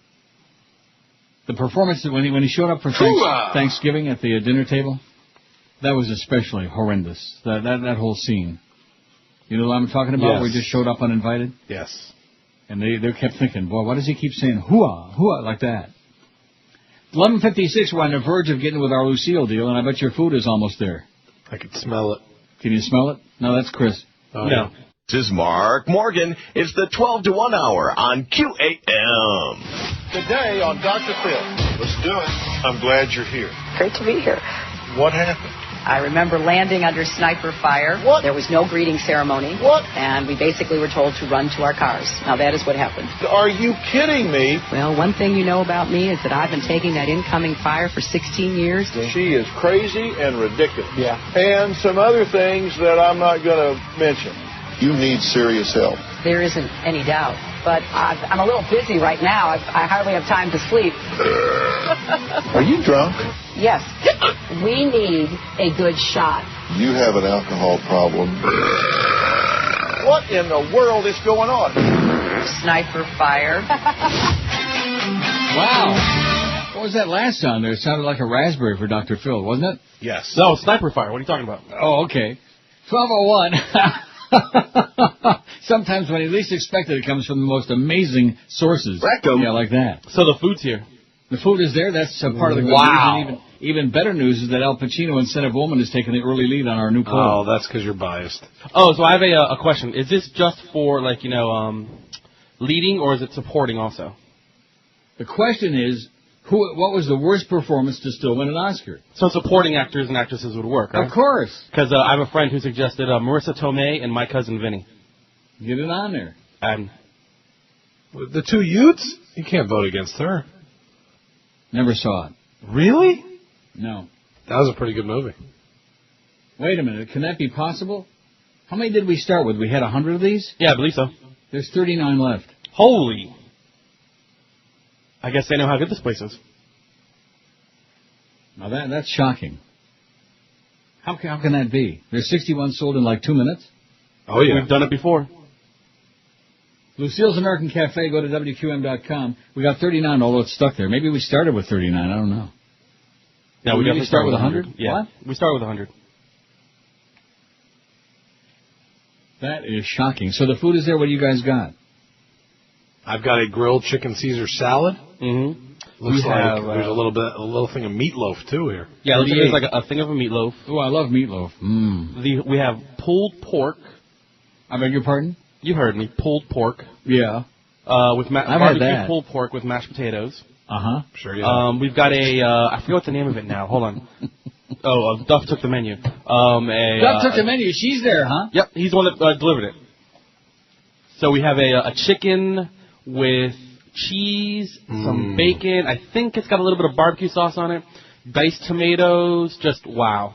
We got another chicken salad for someone else. Yeah, Duff ordered a Caesar salad for himself, but I'm probably going to eat his. Uh-oh. Yeah. So yeah, eat very his. good. Don't let Smells him get great. into food. Can't wait to dive into it. Send it up here now. Although I'm going to a great dinner tonight. I'll tell you tomorrow where it was. Okay. Well, actually, I can tell you now, can I? Yeah, go ahead. Well, it's in Canada, so. That's right. Morton Steakhouse. I've never been there. Oh, wow. Really? I love it. Well, Yeah, I should I've be only been promoting once. that while we're sitting here talking about Lucille's, and it's our fine sponsor. We're trying to peddle these certificates, these $50 deals for just $25. We got 38 left. Morton's never been there. Very good, yeah. I like Lucille's better, though. Of course, we like Lucille's better than everybody. We love Lucille's. I'm told that Morton's is even better than Ruth Chris, but I guess that's a matter of taste. Yeah, depends on Find your that- steak. Yeah. I sure hope I'm going to tell them, hold the butter, don't butter that steak. Oh, my God. They don't do that there like Ruth I've Chris. only got a limited number of good pants, you know what I mean? You know what I mean? Oh, yeah, I know sorry. what We you were, I know you're into the food. I know. Who cares about me when the food is there? Oh, we care about you, just, No, you don't. All you care about is filling your fat face. That's What are you care talking about? Well, I'm sitting up here. The only thing I got in the refrigerator is bacon. More of that horrible microwave bacon, which I had some before the show this morning. Yes, I you can go did. make some more right now. I don't understand how those 61 went so fast, and now since I talked about it, there's only one more gone. And once they're gone. They're gone. But anyway, I'll get back to that new poll and see how that thing is doing. Then you'll keep an eye on that. Will do. But we've already got only 38 left. That sure as hell beats certain other people. I don't want to start, like having a contest with Joe, but I was dismayed to see he still got stuff from like a week ago and 2 weeks ago left over. And that's one of the reasons being you guys start at 9 instead of 8 o'clock in the morning. Give them a chance to We're push going it. to change that next week on Europe. Yeah, because in fact, tell him to quit talking about the beast eating and let his audience go eat and start pushing the 2-for-1 deals. See, there you go. I don't want to play executive director of the Joe Rose Show, and I No, love but Joe a lot, but we like your opinions. Thank you. no, you don't. Yes, we do. We took your 8 a.m. opinion. We're going to use it next week. I'm Did you really? instituting it. Yeah, we're going to institute it for next week. Yeah, you belong in an institute, believe me. So I know. how's the food? Very good. Oh, very good. You can be the executive program director for that show. All right, I like that. Governor Bill Richardson, the New Mexico governor who amid much fanfare recently endorsed Senator Barack Obama for president, admitted at the time that his call to Senator Hillary Clinton, disappointed with his allegiance about face, was heated. What was actually said between Swillery and Richardson, the former U.S. ambassador to the UN, has been off the record, that is, until now. ABC News chief, Washington correspondent George Stephanopoulos reports that Senator Clinton insisted to Richardson, Obama cannot win, Bill, he cannot win. You don't think that's because he's black, do you, that she was saying that? Do you think that might have had something to do with it, Swillery? No. Stephanopoulos himself, a former Clinton administration official, said the details of the call were confirmed with sources who have direct knowledge of the conversation, during which he says the New York senator made the most stark argument you can make. And Bill Richardson said, like that. Just like whoever just said that. Didn't somebody just say that a minute ago? Hillary. Yeah, sure. Swillery said, like that, raspberry. Some other fruit. Oh, here's the menu from Lucille's. Excellent. Thought you might like that. Yeah, I can sit here and just cry my eyes out because you guys have got it. I don't. Well, next time you come down, you can go. 12-ounce center-cut New York strip with loaded baked potato and choice of vegetables. Grilled twin pork chops, brown sugar and coriander marinated chops served with homemade applesauce and mashed taters. Wow. Barbecue baby back ribs, or as they say in that Ron Popeil infomercial, baby back ribs. That spastic guy that says that. Who says that? The announcer on that Ron Popeil infomercial for that thing. Crab cake dinner. I love crab cakes. Lucille's homemade meatloaf with mushroom gravy, We have Mushroom that. gravy. Oh, my God, Aaron Gavey. Mushroom gravy, mashed potatoes, and choice of vegetables. Oh, my God, 3-cheese baked macaroni. You don't have any of that, do you? No, we don't have any of that. Bubbling hot with herb breadcrumb topping. 3-cheese baked macaroni. And the prices are very reasonable, too. This isn't like a really high price, you know. Mm-hmm. So those certificates ought to be going really, really quick. Very good. Well, are they? Are we still got 38? No, 24. Really? Well, why didn't you left. tell me that? Well, I'm just... 24? We sold 76 already? Yes. So you're working on a show now, Zach, where the people are into food. I like Joe's it. audience, they're into sports. They're into guys that take naked showers together, stuff like that. Oh, look at this, blue plate specials, liver and onions. I haven't had liver and onions in years. I love it. Sautéed calf's liver with crisp bacon, caramelized onions, and mashed taters, served with choice of vegetables. Lamb shank. They got specials every day of the week. Blue plate specials. Open-faced roast turkey sandwich. Chicken Philly sandwich. Sliced chicken breast with melted Monterey Jack cheese, sautéed onions, and shrooms on a hoagie with fries. Malibu chunky chicken salad. Open-faced meatloaf sandwich. Boy, this is making me very, very... Oh, and look at all the desserts. That's the best part. Now, they didn't bring any of those, did they? No, we didn't request those. Are you sure? I believe so. Are you sure? There's probably a big carton of food over there in the corner somewhere, and you haven't looked in there yet. He's hiding it, yeah. Really, they didn't bring any desserts? No desserts. I don't see any, no. Lucille's fresh-baked walnut apple pie. Wow. Old-fashioned chocolate cake. 3 scoops of vanilla chocolate or strawberry, just plain ice cream. Or Oreo cookie sundae. Warm fudge brownie sundae. Oh, my God, for all you brownie hounds. Homemade bread pudding. Classic hot fudge sundae. Fresh-baked fruit pie a la mode. Classic banana split. The big split. It says maybe you'd like to take it home, put it in the bathtub, and roll around in it. Oh, yummy. Old-fashioned milkshakes and malts. I bet you they brought in a big chocolate malt, and I can just see you guys right out of the silver container now. What do they call those things? Silver containers? Yeah. Do you hear Chris chewing? I can see Chris and Zach with twin straws sucking the milkshake out Sitting of that. at a table, you know. Caramel sundae. Giving each other goo-goo eyes. Strawberry sundae. Reese's peanut butter cup sundae. Oh, well. Ooh. New York chocolate egg cream and ice cream float. Well, they got a good menu, and the prices are right, and it's a great location. Great food. 2250 Weston Road in Weston. Great food. What's not to like? And you guys are picking out, and I'm sitting here holishing, man. I may just fade away by the end of the show today. I may not make it. I may fade off into oblivion. Well, let's take a look at that poll now before we get into any more heavy-duty stuff. Heavy what? Heavy duty. I still got 38 on that thing myself. Oh, 19. I just refreshed it and it says 19. We've sold 81 in less than 10 minutes. Oh, my freaking God. Duff's dancing a jig right now. Is he in there? Uh-huh. And what word did you just say? Jig. Jug? Jig. Duff has jugs? I know Joe Rosa's got jugs. Very big ones. You seen him? No, I have not. There is that picture of Volcamper in the shower online. Have you seen that one? That's disgusting. He's like the Ron Jeremy of football, just covered with hair. Volcamper. Have you ever seen that? No. 18. Hey, like I told you, you better move fast because they're pretty soon going to be gone, and once they're gone. They're gone? Like all of my sponsors, once they're gone. Yeah, Duff will tell you about that. 18 left. You know what I just said, Chris? No, that was me, actually. Well, you know. No, I know. wanted That's to go why I'm faster. asking him, because I know you He's just said asking me it. because you said it, so he's Don't like, you think you I know the difference in the voices? Now you're getting like George, okay? Because you're sitting in his chair, and you're getting like George, who insisted, absolutely, until we looked it up online. It rubs off. That line in the Godfather, now which line was it? Oh, here it is. Luca Brasi sleeps with the fishes. It's Clemenza. Anybody who saw The Godfather for 5 minutes knows that's Clemenza, right? Absolutely. He said that was Tessio. No way. Luca Brasi sleeps with the fishes. I mean, so distinctive. He's dead, Richard Castellano. You want to know why he's dead, Zach? Because he was big and fat. Fat. Biggest name. Gigantic. Huge. Neil Rogers. Sports Radio 560 QAM. The sports leader. Oh, God.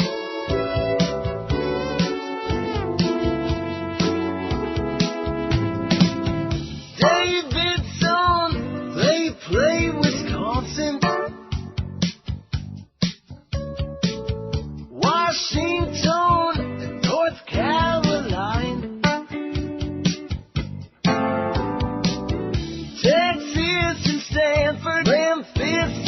Michigan.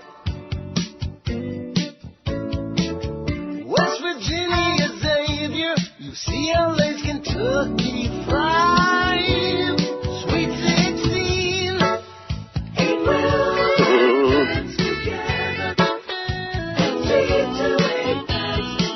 Villanova or Kansas, gone Louisville or Tennessee town.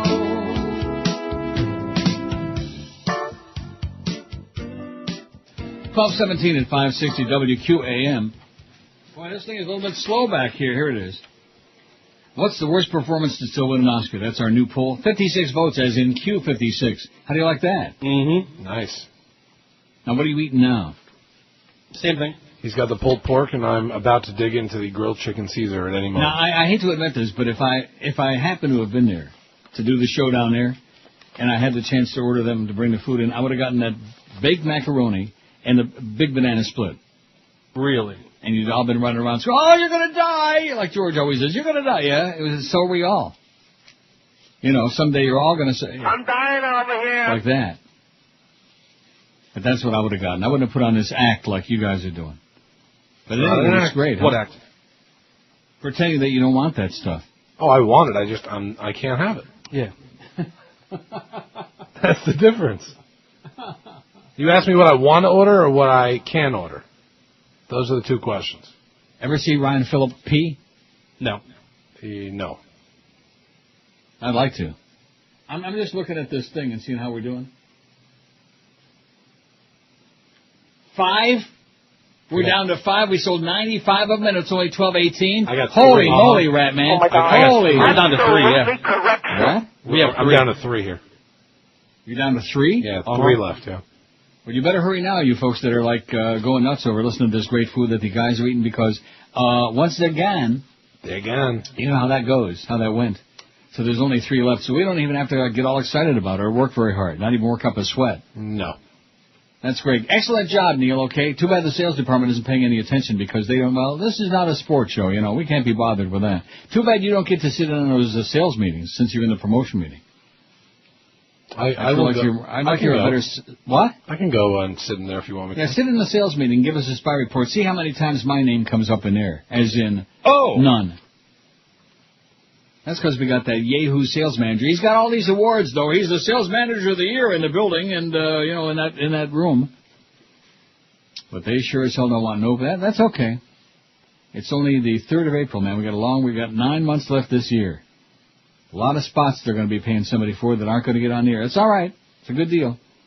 What's the worst performance to still win an Oscar, the question is? Al Pacino said a woman is winning, 13 votes. Oh, you rigged it. No, I did not. They don't vote what I tell them to vote. Are you crazy or what? Yeah, they do. As if, no, they do not. They love to vote for you. You're full of crap. I still got 5 on there. You said you got 3? Yep. Oh, I had 3. I'm looking in the wrong place. Only 3. Well, I'm getting off of that now. You what? Let me know when they're sold out. Okay. Will do. Cuba Gooding Jr., Jerry Maguire 9. Never saw that. Serious? That was a pretty good movie. Show me the money. Cruise? Isn't Tom Cruise in that movie? Yes. I won't see it. Although he was in a couple of good movies, but that's way, way, way back then. Way back when. Top Gun? A Few Good Men was good? No, not Top Gun. Are you a crazy person or what? I never saw that, by the way. Your taste is in your tuchus, mister. You never saw Top Gun? I never saw No, I Top did Gun. not. Are you I didn't even serious? see Bottom Gun. No. That's the movie that Tom Cruise likes best, Bottom Gun. What about Naked Gun? Yeah, that's a good movie. It's funny. That was funny. I'll tell you, if there's anybody in the world, if there's anybody funnier than him, and I can't, Leslie Nielsen, I don't know who it is. Yeah. He He's could be funny. the funniest person on the face of the earth. Either that or they just write great scripts for him, but he just makes me pee in my pants. That's why it's funny, like now, because I knew him as like Naked Gun and those things. Then you see his older movies where he's like more of like serious. Right. I'm like, that can't be Leslie Nielsen. It is. Yep. He's a good actor. Yes, he is. And very funny. He's the one that brought the first fart machine on Carson on Tonight Show. Remember we were listening to that Marlon Brando thing, the biography this morning? He's no Marlon Brando. Johnny Depp was talking about how he had that fart thing, you know, that he squeezed, makes his fart sounds, and Brando just cracked up. Well, anyway, Leslie Nielsen brought one right on live TV on Tonight Show years ago. Oh, right. It was great. They could fart on the Tonight Show, but we can't fart on the air. Now, that was a zillion years ago, but that was back in the day when we had freedom of speech and freedom of fart sounds, freedom of a lot of things. Well, they can fart on Nickelodeon, but we can't. That's right. We can't fart because Joyce don't like it. Joyce don't like farting, and Joyce has a problem with penis and with vagina and with all, Joyce has got a lot of problems. You know what I think the biggest problem is? I have no life. That's the one. Nicolas Cage leaving Las Vegas, 6 votes. De Niro, Raging Bull, 5. Talk about an overrated movie, an overrated piece of dreck. Oh. You didn't like that either? No, I saw it. I don't like it. Oh, it's the greatest movie of all. I got news for you. If that's the greatest movie of all time, they should stop making movies. No, the greatest movie of all time. I think we're in consensus on that one. Godfather. Yeah. No kidding. Or 2, either one. You can act like a man! No, not or 2, okay? Not or 2. Just the original? 2 is good. 2 is good, but 2 don't have lines like... Leave the gun. Take the cannoli. Like that. Right. It's classic. And see, I had forgotten because a lot of times, 8 million times a week, they're on Bravo and whatever else. And I had forgotten at the very ass end of Godfather 2 is the only time in the movie that certain people appear in it. Like you see, Sonny is in there. It's the birthday party there, the surprise party for Don Corleone. That's right. And they're all sitting around the table. There's Carlo is there and Connie and what's his name? Robert Duvall, Tom Hagen. And you see, that's the only time you see him in the movie too, because they didn't want to pay him the money. And Santino was there, and Tessio. And you don't see Don Corleone, but you hear him when he comes in the door, because he's busy dying. Hey, guess what? What? 1. We're down to 1 on Lucille. Si. Oh my freaking God, baby! There's only 1 left. Solamente uno. Soltanto uno. You better grab it while you can, because once it's gone, it's gone. Robert De Niro, Raging Bull, 5. Tom Hanks in Forrest Gump, 4. He gives me the willies, man. I talked about that the other day. I don't know what it is. I just can't stand him. You didn't like the Forrest Gump either? No, I didn't see it. Really? I thought that was a pretty good movie. All I had to do was see the clips. Life is like a box of chocolates. It's about a dumb guy. What do I need to see a movie about a dumb guy? It's about a dumb guy. If I want to do that, I can just take some calls. That's a good point. Gwyneth Paltrow, Shakespeare in Love, 3. Susan Sarandon, who I love, Dead Man Walking, 2.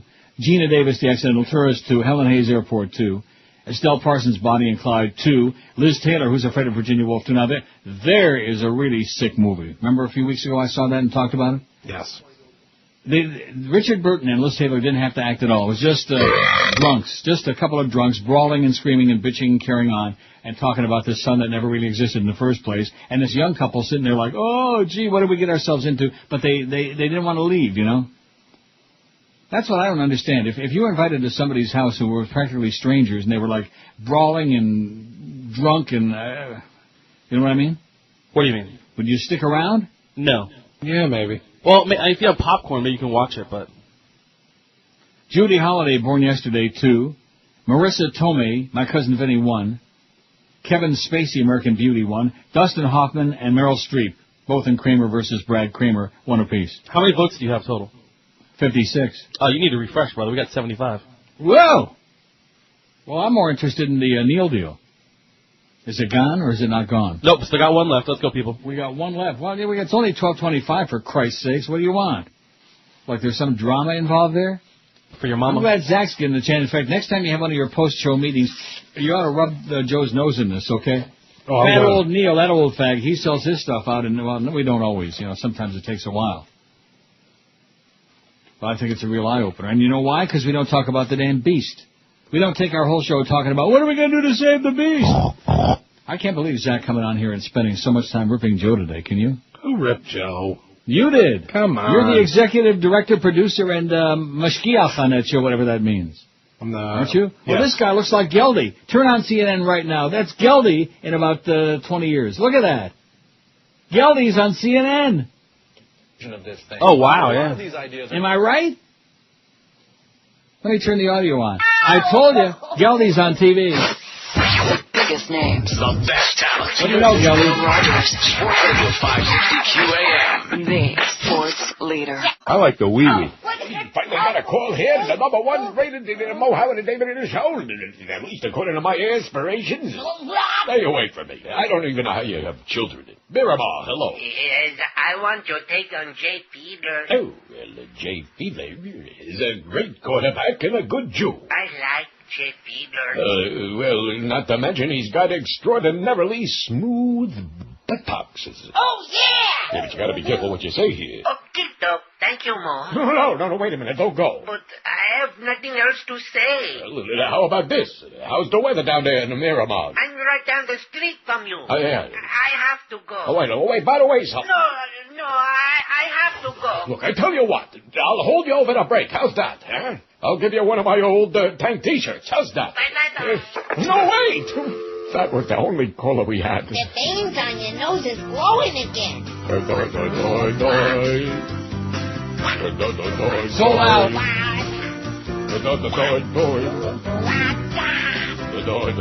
Wow! You got big purple veins on your nose and on your face, and around those oozing pimples you call eye. If you go look in the mirror, you'll see a roadmap of Ypsilanti. You got your hairpiece on, way too tight. My nose glows when something stings. Almost every day I think. And my veins, they start to tickle. My adenoid, doy. Yeah, I look like I'm falling apart. That's because I'm a crazy old fire. With a nose that's filled with purple veins. Something like that you want to see. On Science Channel Discovery. Oh, your nose has a bleeding purple vein.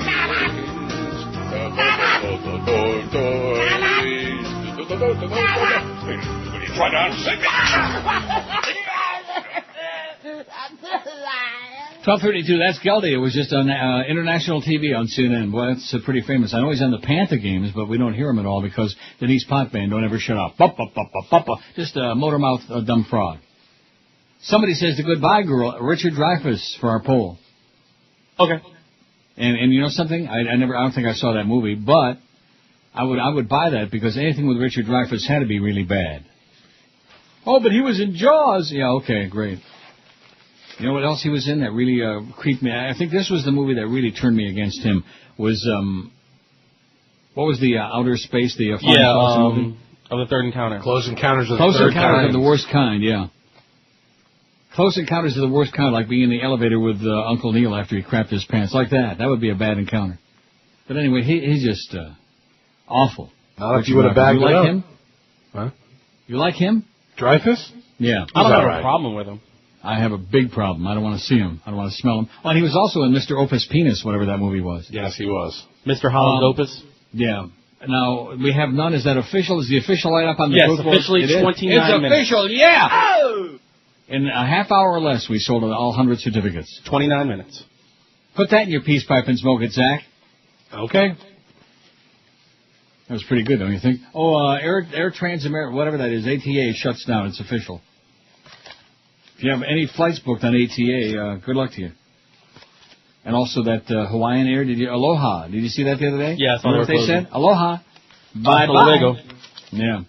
So we had an an in-house suggestion of Russell Crowe for Gladiator. Crowe and Gladiator? Yeah. I hate Russell Crowe. Although he is good in that. What's that one movie he's in that's good? You don't like anybody, Neil. You hate Richard Dreyfuss? Yeah, I'm waiting for that fax to come in. What's the great movie? The one where... Not Gladiator. No, The one where he's like retarded or something. Yeah, A Beautiful Mind. Beautiful Mind, that's a great movie. It's really slow. You have to stick with it. And then when you finally find out the ending, which I better not spoil it on the air. Yeah, don't do that.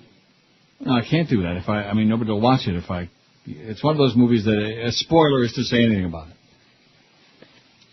Russell Crowe. It's pretty interesting. Well, there's all kinds of stuff, man. The faxes are coming. It's like a wild day here today. What's going on? What the hell's going on here? Like all hell broke loose. We're back, Maybe we got baby. an audience out there. Maybe they came back because Footsie Tootsie drove them away. with that 8 millionth pull on what's the best burger in town. You know something? Seriously, he ought to just go on the air tomorrow and say goodbye, and not even anything else, just goodbye and just walk out. That's what I would do if I was you, Tootsie. God. Everybody's a talk show host. Here's one that says, if you got to Godfather sound bites, it was Tessio that said, no, it was not Tessio, okay? Hate to break the news to you. We've already been through this. Yeah, we looked it up and everything. We looked it up in the script, for crying out loud. It wasn't Tessio that said Luca Brasi sleeps with the fishes. Listen to it again. It's very clearly, you can tell. It's Clemenza. Luca Brasi sleeps with the fishes. Christ almighty. Well, didn't we go all through that? And yeah, George we did a couple kept months ago. insisting also it was Tessio. Listen to it. Luca Brasi sleeps with the fishes. I admit, I thought it was fish at first also, but... Fish? Yeah. You got your fish confused. Now, if you want Tessio... Tom, can you get me off the hook? For old time's For old time's sake. Can't do it, Sally. Can't do it, Sally. And he said, oh, don't call me Sally. And it was an accident and somebody got hurt. Yeah. It was an accident, but nobody got hurt. Oh, poor Kay, you know, she just wouldn't go along with the program, that bitch. I'll let This you out. screws up all my arrangements. See, there's Tessio. This screws up all my arrangements. Listen to the voice, okay? Listen to the voice. Let's play it 50,000 times, okay? Listen to the voice. And then listen to Clemenza say... Luca Brasi sleeps with the fishes. See the difference? No? Mm-hmm. Yeah. I hear the difference. Yeah, a little bit deeper. Leave the gun.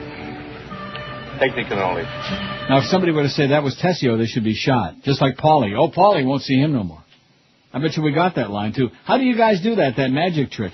Oh, Paulie won't see him no more. Oh. Just stop it. Who did that? The guy with the fax who's full of crap. It is not Tessio. It's Clemenza. Look it up. Google it online, okay? Go to the script. They got the whole script right out online. Clemenza says... Luca Brasi sleeps with the fishes. It's an old Sicilian message. Former President Jimmy Carter came close to endorsing Barack Obama for the Democratic presidential nomination, leaving little doubt who the Georgia native will back as a party superdelegate. Speaking to Nigerian reporters yesterday in the town of Abuja, Carter responded to a question about the prolonged race for the Democratic nomination. We're very interested in the primaries, Carter said, according to the Nigerian newspaper This Day. Don't forget that Obama won in my state of Georgia. My town, which is home to 625 people, is for Obama. My children and their spouses are pro-Obama. My grandchildren are also pro-Obama. As a superdelegate, I wouldn't disclose who I'm rooting for, but I'll leave you to make that guess. In other words, he said, I'll give you 85 choices and the first 84 don't count. Carter's spokeswoman, Deanna Congilio, confirmed the former president's remarks to the Atlanta Journal-Constitution today. Carter was in Nigeria for a ceremony to celebrate the reduction of cases of guinea worm disease to fewer than 10,000. Oh, that doesn't even sound good, does it? Worm disease? Oh. God. Woo! The former president's one of 13 Georgia superdelegates. Those party leaders and elected officials who are free to support whomever. Of those 13, Obama currently has got the support of 7. 3 are supporting Swillery and 3 are uncommitted. Carter, U.S. Representative Jim Marshall, and DNC member and labor leader Richard Ray have yet to announce their choice. But it looks to me like Obama's got at least 8. Sounds to me, based on Jimma, whose brother is still, even though he's dead, he's still peeing on the side of buildings out there. That was a classy president, man, with that brother with his Billy beer. Used to pee outside all the time. Maybe he thought he was in Amsterdam, you know? Yeah, I'm sure, Zach, you saw that in Amsterdam. It was the weirdest thing I've ever seen in my life. Where they have those... They had the urinals in the middle of the street. Yeah, that's right. Well, not in every street. Don't make it sound like guys are peeing all over in the street. Well, they are, but it was weird. I went into a place to go to the bathroom, and they're like, the bathroom's well, that's right good, there. though, isn't it? Because they're drinking a lot of beer there, man. They're drinking and drinking and drinking and drinking gallons and gallons and gallons of beer, so they got to have somewhere to pee. It's better than just peeing on the side of a building like Billy Carter. That's a good point. But it was weird. And no, I did not hang around outside those pee holes, believe me. Kind of when creepy. you're in Amsterdam, there are more delicate places to find people to meet and greet and treat and greet and meet. 104 votes on the new poll, man. Something's going on. Maybe we're going to have a good trend tomorrow. Do you think? Yes. I'll tell you one thing right now. Either we're going to have a great trend tomorrow, or it's going to suck real bad. Biggest names. The best talent. This is Neil Rogers. Sports Radio 560 QAM. The sports leader.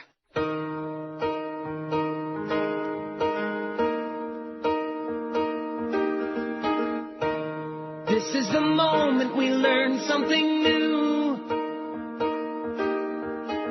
Before American Idol, you danced in the nude. You worked at a place that is called Dick's, and you didn't dance for any chicks. Now Seacrest likes you even more. Performing on Idol was your biggest dream. Danny Noriega's not the only queen.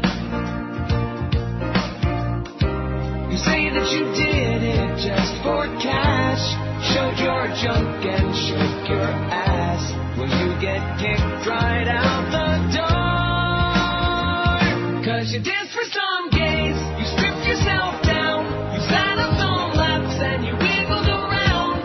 You hoped we wouldn't know, but pictures don't lie. You grabbed at the pole and you went for a ride. You danced for some gays, it's all in the news.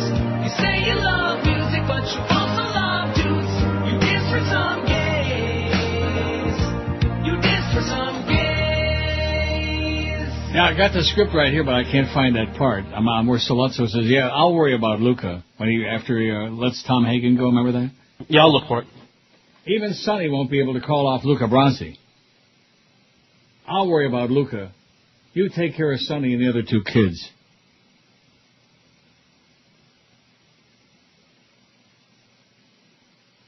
Good. Then you can go.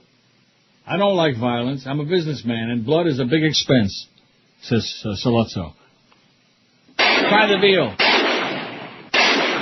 McCloskey, try the veal. That's the best in the city. Sterling Hayden. All those unsung heroes in the movie who were overshadowed by the longer and greater performances by the big-name actors. But these were big-name actors, too, like I said. Like Richard Conte. Bazzini. What are we going to do about that Bazzini business? How do we get back into this again? It's Zach's fault, isn't it? Always is. We keep getting faxes. Huh? Keep getting faxes that say yeah, all they got to do is, and the guy was wrong. Now you search for it. Are you on the dialogue? Did you find it? I'm looking in the quotes on IMDb. Well, you gotta wait till you see the next fax. It says a Sicilian message is later sent to the Corleone family, a fish wrapped in Brazzi's flak jacket. Right. The meaning is made clear to the Corleones. Brazzi is now at the bottom of the ocean, or as Tessio puts it in the film, Luca Brazzi sleeps with the fishes. Salazzo has Brazzi killed, as is the best way of ensuring Vito Corleone's vulnerability. When Tom Hagen is kidnapped by Salazzo, Hagen warns of reprisals from Luca Brazzi. Luca Brazzi sleeps with the fishes. He says it here. Luca Brazzi sleeps with the fishes. It's from their website. It was Tessio. Luca Brazzi sleeps with the fishes. But we've been through this already. Luca Brazzi sleeps with the fishes. Luca Brazzi sleeps with the fishes. Now I believe it's Tessio. He was always the smarter one. Luca Brazzi it's sleeps the smart with the move. fishes. I thought we had it straightened out. Now I'm listening to it. I'm not even hearing it. I think somebody is playing tricks with me. Luca Brazzi sleeps with the fishes. So who do we think it is again? What? We think it's Tessio. You think? Yes, I think. And we think it's a Sicilian message. Here it is again. It was Tessio. You're wrong. You are wrong. We've been through this before. As Tessio puts it in the film, Luca Brazzi sleeps with the fishes. Salazzo is Brazzi killed, as it's the best way of censoring Don Vito Corleone's vulnerability. Boy, if this print was any smaller. Yeah, I thought you might like that. Here it is again from the website. It was Tessio, damn it. Some militant bastard out there who just won't take no for an answer. Listen. Luca Brazzi sleeps with the fishes. Now I don't know. Wait, we've been through this week. Now, have you got the dialogue? Yeah, I'm looking through things right now. In fact, I think you should continue with the show, you two. I scroll through that. I'm on it. It's got to be close to there. The website?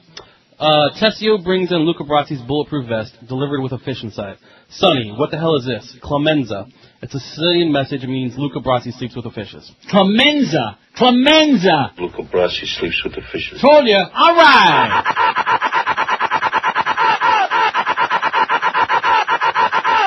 It's on imdb.com. Right. I know my Godfather, damn it. There's nothing else in the world I know except my fattening food and my hot young guys. But other than that, nothing I know except I know my Godfather. All right? Luca Brazzi sleeps with the fishes. Anybody who don't know that's Clemenza don't know no Godfather. All right? In fact, let me. What the hell's that? What is this? This is legitimate. I swear, this is legitimate. Yeah, just like your role in that horrible movie. Hoo-ha. Okay, let's get Tessio and Clemenza back to back, okay? Listen. Luca Brasi sleeps with the fishes. It screws up all my arrangements. Two different Hear the people. difference? Yeah, there's two different people there. Right, exactly. One of them is a big fat Clemenza, and the other one is big tall fish. Tessio. Tessio was the second one, yes.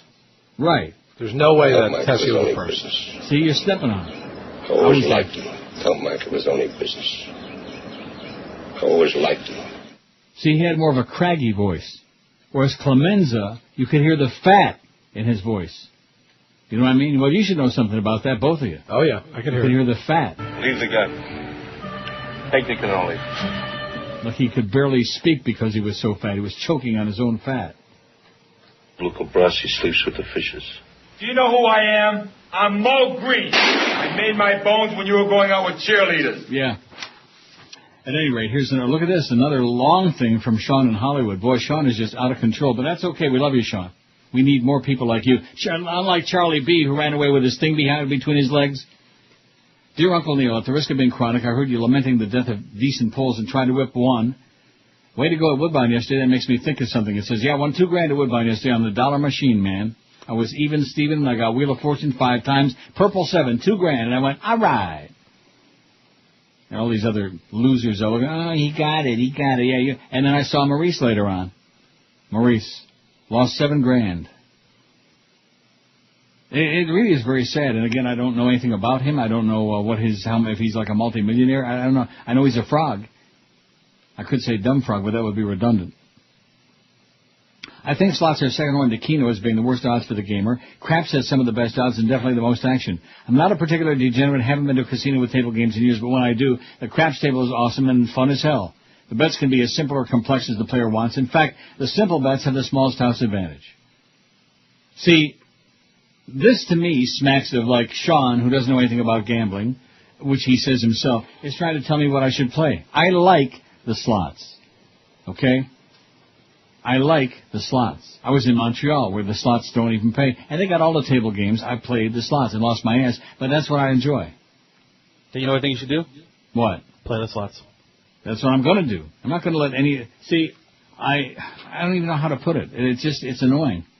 Even from a close personal friend like Sean, whom we don't know. Now, you weren't out there. What did George say about him? I said he was a nice guy because he scared away the freaks. Well, good. We like you, Sean, but don't tell me how to live my life, okay? Don't ever take sides with the family again. With anybody. What does he say? Take sides Don't against ever the take family. sides. Don't ever take sides with anyone against the family again. Right. Ever. Ever. Ever. Here's somebody bears it out. They printed this out. Tessio brings in Rossi's bulletproof vest, delivered with a fish inside. Sonny says, what the hell is this? Clemenza says, it's a Sicilian message. It means Luca Brasi sleeps with the fishes. Clemenza. Big, fat, disgusting, wonderful Clemenza. I pulled that right off the IMDb and sent it to you. Thank you so much. So I don't have to go. I had the whole script on there. I can't believe the script from the whole movie is on there. You know something? We could take parts. Let's do it. Hey, yeah, we I'm can do not that on talking ourselves. about now. Maybe tomorrow. When we have our post-show meeting, and we'll figure out who will do what. Let's set that up for a future show. Who's going to read which part? I think we should do it next week. We got George. We can have another. We can have like George can be 8 people Fredo. in here. I'll be Al Martino because he didn't have too many lines. I want to be Luca Brasi. What am I going to do? What am I going to do? And they get slapped in the face, you know. Like you can act like a man. Where the hell is that? Can I be Don Corleone? You can act like a man. What's the matter with you? Now that's Mama Corleone, isn't it? Tessio, Duff can be my K. ass. Why do we have to... What? Duff can be K. Yeah, Duff can be K. That's right. Hey, Duff. You fairy. Is he there with the food or what? No, he's very, very happy that they sold so well. And He ought to be. 29 minutes. I see it's official. It's on the board, baby. Put it on the board. 29 freaking minutes. I believe he's over in the sales side of the building. Good. Maybe kind of you'll like tell him to go laughing sell at something on everybody his show. and see what I would can be do. Just, let's see. It says, for old time's sake, could you play the voicemail from that pretentious old bastard who complains about the station and claims, that's not a oh, yeah, so yeah, it is. Roby Young. See, Sean isn't old enough to remember Roby Young. Once he was on WABC in New York for crying out loud. He was on, I'm sure, I don't know if he was ever on QM. Obviously, he was on IOD. Now, Roby Young. if you say WABC. It's damn bad that not only you have to be bought out by that bandit Paxson, but if I wanted to buy some time on your station, I couldn't. You don't have real people at 75, you don't have it on your regular number. I was asked to be a guest on one of your talk shows, or I think it's your AM, the WIOD. They won't even call me back to tell me what the name of the show is. I was on your station in 1964. I'm a sort of prominent guy in Miami. I buy time, and I influence people who buy time. And if you people can't get it together to be a better radio station, then if you were at a Conrad station or an EBS station, I suggest that you take your damn frequency, which my grandmother's friend Jessie J put on the air in 1926, and you turn the damn thing off and get out of the business. You people ought to be ashamed of yourselves. Yes. My name is Roby Young, and the telephone number is a motel in Miami, room 13. You people ought to be ashamed. You shouldn't even be running that facility. And I used to be the boss of the damn thing in I ran the damn thing, and I'd fire your ass. You are terrible. You have no credibility in radio.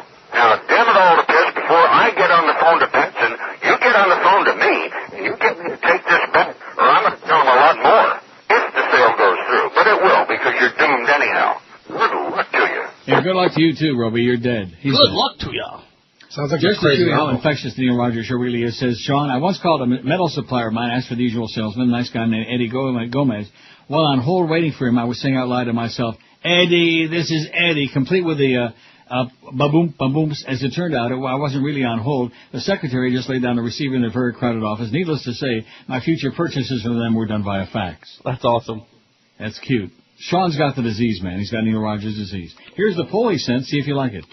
If I had the time, I would learn blank. Another language, sign language, to play an instrument, carpentry, scuba diving, to play golf, to play crafts, more about investing, to do my own taxes, to sing, to ride a motorcycle, how to program my cell phone, drive a stick shift, more about history, to rollerblade, the Koran, to manage my anger, and more about Jesus. Good poll, Sean. Not bad. Oh, and the reason I won the $2,000, by the way, is because I was very perspicacious. It wasn't just blind luck. I waltzed in and the machine, was blind luck. I got the machine. It gave me a spin for $500 almost right away, $500. And then it got cold, and so I moved off that machine, and a woman came, and a short time later, she got $600 on the line on the same machine I had just left.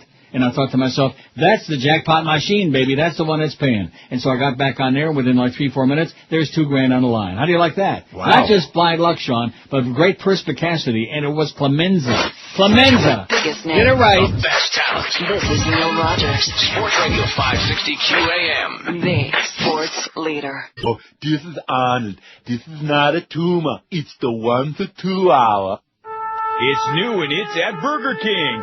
Godfather Trilogy action figures. They're fun for the whole family. Collect all 10 Mob action figures with each Whopper fries and super large drink. And that's a super large drink, no exceptions. Get Sonny in his favorite garbage can so you can beat the crap out of Carlo after he punches out Sonny's sister. Or get the bullet-riddled body of Sonny after he gets it at the Jersey toll booth.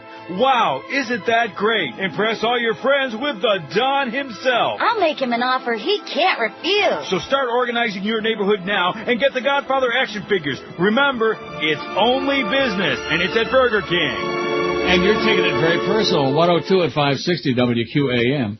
Well, I'm sure glad we got that resolved. Thanks to Fat Chris. I feel better now. You're welcome. Oh, my God. That was... For a fraction of a second there, that faxer had me convinced, you're wrong, Neil, you're wrong. Like big deal. That should be my worst mistake in life is if I made a mistake on The Godfather. But I didn't. I got one right. Just one time. Just this one time. I got one right. Right? Yes. Uh-huh. Right. Right. Luca Brasi sleeps with the fishes. It doesn't even sound like Tessio, not even like a little bit. No, it doesn't.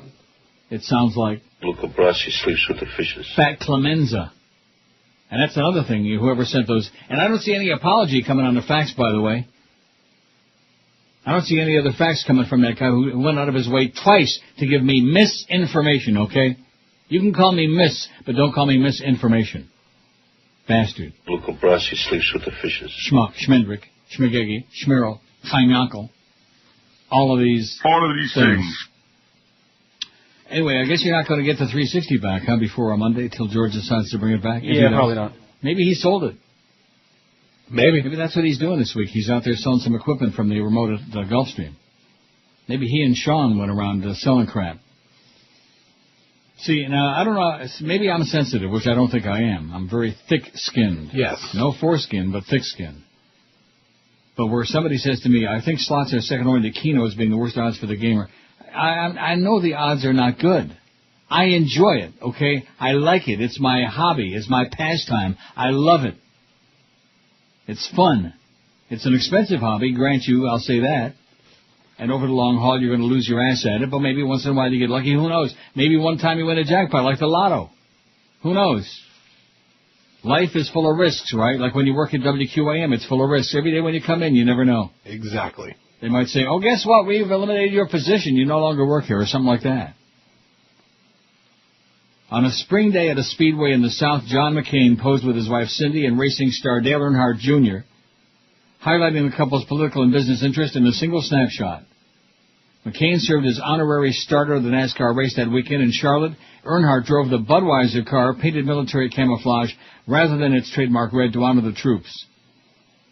Budweiser, then NASCAR's official beer, is brewed by Anheuser-Busch Companies, Inc., whose products have made Cindy McCain and her family a fortune. The brewer sold toy replicas of its race car to aid the Special Operations Warrior Foundation and publicized its support for the group on whose board John McCain served and whose chairman later endorsed him. The Speedway appearance helped McCain court NASCAR voters, and his campaign circulated a video of the event over the internets. The McCain's marriage has mixed business and politics from the beginning, according to an expansive review by the AP of thousands of pages of campaign, personal finance, real estate, and property records nationwide. The paperwork chronicles the McCain's ascent from Arizona newlyweds to political power couple on the national stage. As heiress to her father's stake in the Hensley and Company of Phoenix, Cindy McCain is an executive whose worth may be in excess of $100 million. $100 million. Oh, my gosh. That's more than even we make on this station, all of us put together. Just barely, yeah. Except for Muff. Her beer earnings have afforded the GOP presidential nominee a wealthy lifestyle with a private jet and vacation homes at his disposal, and her connections helped him launch his political career, even if the millions remain in her name alone. Yet the arm's-length distance between McCain and his wife's assets also has helped him shield him from conflict of interest problems. Nearly 30 years before John McCain became the Republican presidential nominee, he worked in public relations at his wife's family company. Within a few years of marrying Cindy Hensley, the daughter of a multimillionaire Anheuser-Busch distributor, Oh, you hear that? What is that? Our power supply is beeping again. John McCain won his first election. He was new to Arizona politics and fundraising in the 82 House race, and his campaign quickly fell into debt. Personal money, tens of thousands of loans to his campaign from McCain bank accounts helped him survive. And it goes on and on. Just like the Saudis who bailed out W. For all his his oil business, all his other businesses in Texas. I better go unplug that while you guys hum a tune. Yeah, why not? Yeah, so. So, how's that Caesar salad? It's actually very good. Very, very good. So you're heading there tonight, I hear? I am going to Lucille's Diner tonight, yes. All right. Taking my fiancée. She was jealous. Was she? You think you can make her happy now? I'm going to make her happy tonight. That's by taking her to the diner. Very good, very good. That's about it. So when did you guys have the discussion about the Godfather bit? It comes up every couple months. No, a couple months ago. It comes up every couple months because we always play the Godfather drops. So, someone always complains about, oh, that's not that person, that's this person, all those things. So it's like, well, no, that's not what it is. It's actually this. And, then I have to go there and I find a line again and I fax it to him and say, see, this is the truth. It's unbelievable. You think Neil's going to be okay? Yeah, he'll be okay. It sounds like someone's heart monitor. Yeah, it's one of those battery backup things for the computer, so. It was going off the other day, too, wasn't it? Yep. Well, I can open up this other mic. How's that? Oh, there's Neil. Can you give us a blow-by-blow down there? It's still beeping. Something's still beeping. Your fire alarm going off? No. Are they evacuating the building? That is a weird beep. What kind of power source is that? It's one of those big ones. Those big, huge things, I guess. The APC, UPC, whatever it is. Doesn't seem to be working so great for him. Yeah. The beeping noise. Maybe it's gotten old. Oh, yeah. No, it's Maybe old. If it's beeping like that, yeah. Something's wrong with it. I think we lost Neil. He's done. Uh-oh. Yeah, we're just going to have to do the rest of the show by ourselves. That could be interesting. Well, as executive producer of the show, I will... Oh, now you're executive producer of this show, too? If you're just walking around your executive producer of everything? I'll try my best. I lost? Uh-oh. Hello? I got Hello? you back. Oh, there you are. Woo! Scared the hell out of me. What is that? What happened? Because I unplugged something else, and all of a sudden everything got disconnected. Now the VCS is rebooting? Rebooting, which that takes like hours. Nice. What about my computer? Oh, that's off. I hear all kinds of stuff in the background there. All kinds of stuff. No, you don't hear all kinds of stuff. You just hear beep, beep, beep, Yeah. beep. Well, it was going faster before. Oh, yeah. Now it's slowing down. Fantastic. Now what do I do now? Not that I can't answer for you. As far as getting that beeping to stop, is that driving you nuts? I mean, we can hear We it. can hear it. I can imagine It's driving you nuts more. Yeah. Oh, that's because I got the other mic on. Now I shut that one off. Is that better? Yeah, it's a little bit lower. A little bit better. Yeah, I got both mics on because I was on the other side of the board. Now, that's the power supply, I guess. I hope that's what it is. What? I hope that's what it is. It's fading away. No, it's not fading. Well, what are you talking about? We It's can fading hardly away. hear it. I Now we hear can it. I know you can hear it. We can hardly hear it. Just throw a towel over it. Oh, maybe unplugged it something again. When it's gone, it's gone. I don't hear the hiss of his open line. No. Uh-oh. So Power we do the is last gone. 50 minutes of the show? I'm excited. So what do you want to talk about now? Let's talk about the Godfather movie. Well, What's going on with that power source up there? I don't know. It's, He needs to you get know, some batteries or something. Well, usually that thing is good as long as it's plugged in. You know, it only kicks on when there's no power in the place. Yeah. So who knows what that? Maybe it's a cheap Canadian one. I can only imagine that it Yeah. is up there. So now he's just going to be gone. So now we'll. Yeah. This is the Neil Rogers Show, folks. We got Chris and Zach in here, waiting for Neil to come back with us. Something did happen to the power source up there in Toronto. I hear very little, if anything, from Neil right now. Yeah, usually we can kind of hear like a little bit of the hiss or I got whatever of nothing. an open. I got and absolutely stuff. nothing. So I we'll guess just, we can always go to break in a second. well, yeah, it's almost break time anyway. Maybe we'll get back with Neil before that. But if not, for the next 50 minutes, we will entertain you as much as possible on the Neil Rogers Show. So now, do you know how to turn the lines on if he happens to call on line 12? Sure. All right. Well, there's a little box over there. I see. He's got the numbers on it. Uh-huh. There should be a next. Can you go next? Oh, hey, there you are. Neil Rogers is back. He's with back. us. Oh, my God. If you could... I just had to plug the thing back in, and now it stopped beeping. I think I just solved everything. All right. What the hell is that? All right, so Eric says... Did you open a beer up there? What's going on? No. The 360 is just having a nervous breakdown. What was that last noise? There we go. I was... it's in the... I can't go through the whole thing. It's in the... It's not me. Yeah, I'm opening up a beer. Sounded like it. Oh. Are you able to see to the front of your battery backup thing? Listen, everything now is fine, okay? All right, well, Eric says if there's an amber or a red light on the front, there's probably Yes. a problem, and you need to replace the internal battery in it. The internal battery? What I guess about the there's like internal a battery? big old battery inside it. Now, let me take... You want me to take a look? If you want to look down, yeah, yeah, before the break, and I'm not going to be able to play the cue anyway, so I'll just, you know... All right, well, I got to load it up. Let's see. Let me look. You got that crazy music? Wait, I got some stuff. There's a green light on the front. I don't see, if there's an amber or a what light? He said if there's an amber or a red light on the front, there's a problem. Well, let me take a puke at it. Let me go around behind the thing again. This is very exciting. Let's make it do it yourself radio. We got some background music for the whole While I thing. was gone there, everything went off. Everything just went dark. Then the electric is on here. It's not like we had a power failure. Everything went off. Yeah, we lost you totally. I'll just play Howard Bites. I like that. While we wait for Neil Rogers to come back in. I'm here. Oh, there he is. Did he offer you one, Goldie? A couple of days ago. Love that stuff. There's just a green light on the front. All right, well, hopefully it's okay then. All right, so let's do the break, and then maybe we'll come back or not. All right, we're going to go down.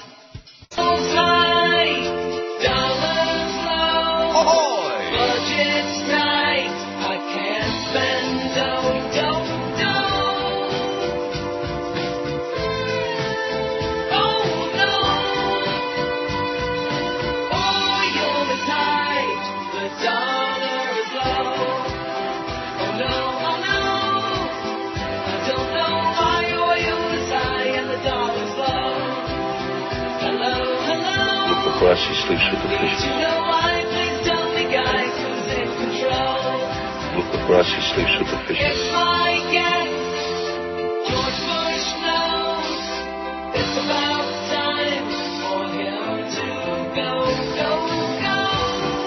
or else she sleeps with the fishes.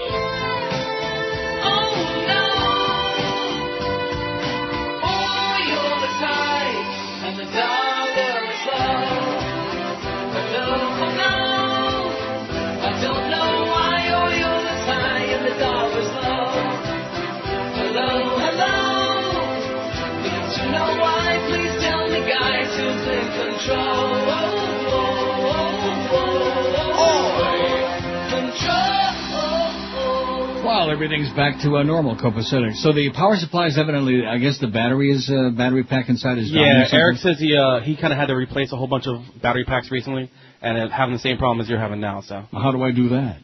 I don't know. Maybe I have to get the engineer up here. Oh no, we don't have to do that. Cost us money.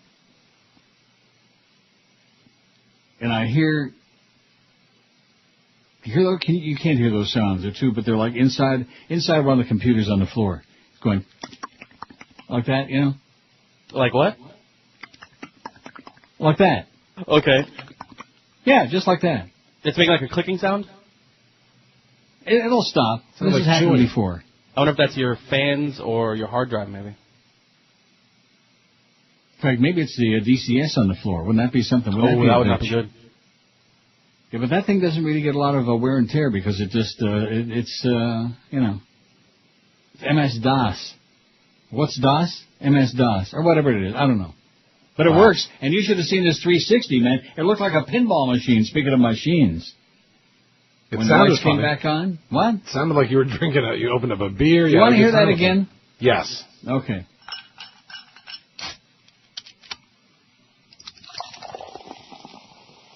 See, when the power went out, the 360 went back to the first bank of buttons. And so on the first bank, there's sound effects. The white zone is for immediate loading. Like that. I like that. Or like that. Now be careful. No, there are no fart sounds on the believe me. Anymore?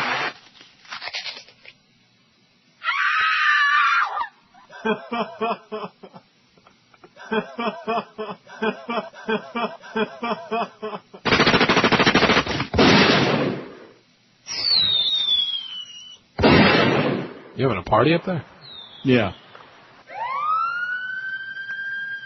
Is that outside or a sound effect?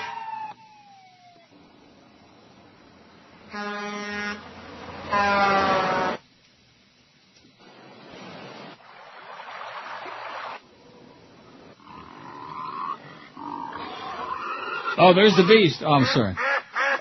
Oh, there's the lucky ducks. And a rooster or a bird. A what? You heard what I said. Okay, so then I get back on the right bank and I'll go like that. Okay? Much better. I don't know what's on bank 3. I never use it. My vagina really. Oh, man, what's All right. Woo! It's me again, Bob. Douche when you're done. Oh, no wonder I never played number 3. I know that the Lord even loves Neil Rogers. I'm as mad as hell, but I'm not going to take this anymore. Oh! I don't think so. I don't know what it is, but it's moving. But. Just lick 'em. Okay, that's bank 3. I like bank 3. There is no bank 4, I'm sure of that, I don't think. Uh-oh. Yeah, no shit. Oh! Oh, my gosh. There is a bank 4. Till this day. Oh, I got all these things that I thought only George had and I didn't have. Oh, Jesus, are you f***ing kidding me? Wow. How do you like that? Anyway, we apologize profusely for this technical display, but it's just one of those things, you know, crap happens. So what have I got to do? I got to replace the batteries in the... Well, he says if it's the kind that he has, you can just get a new battery pack. But... What kind of battery pack? I don't know. I've never had to replace one of those, so... Maybe he can send me an email and give me some instructions how I do it and what I do it. You don't want to do it over the air? I can't do it now in the middle of the way. Oh, yeah, okay, I'll see you. I'm going to go out and get a battery pack. All right, see you later, Neil. I'll see you in a couple hours. Bye-bye. Wow. But see, what I had done was unplug the, evidently the plug that connects the power to this whole, everything here, the board and everything underneath, it's connected into that computer. Ah. And that's where it draws its juice from. So when I unplugged that in an attempt to cut that beeping out, everything went whoop, like that. And the 360, which I started to say before you got into the beer, the lights are zipping all around like a pinball machine, like a wild light show, man. I felt like I was on acid or something. Really? Compete. Well, there's Swillery. She's on acid. Well, she don't know where her next $4 are coming from. Somebody sent some money to Swillery, okay? She's broke. She can't pay her bills. Pay your bills, damn it. Computer went out. I had to, rediddle with that thing. Oh, my God. Everything was like... And you notice, though, the good news is that this thing... Neil, God. Got back on there. It didn't take as long as I thought it was gonna. Because that has to go through all the damn files and... whole bunch of crap. You watch it rebooting and Local Brassi sleeps with the fishes. We're going to play that 400 times. We got to have the DCS. Now I'm listening, and all of a sudden that thing that was clattering is quiet. Well, that's good. It's like resetting. You fixed it. You know what I mean? It's what? I think you fixed it. I fixed it. I fixed everything, but it isn't going to stay like this. Did this happen yesterday or on? I think it was Tuesday. Tuesday. Probably Tuesday, I think. And I unplugged that one plug from the wall, and I plugged it back in, and it was quiet. And there's no red light on there, just a green light. Okay. Maybe Eric will tell you what that means. Nothing. Sure. Okay, here's the poll.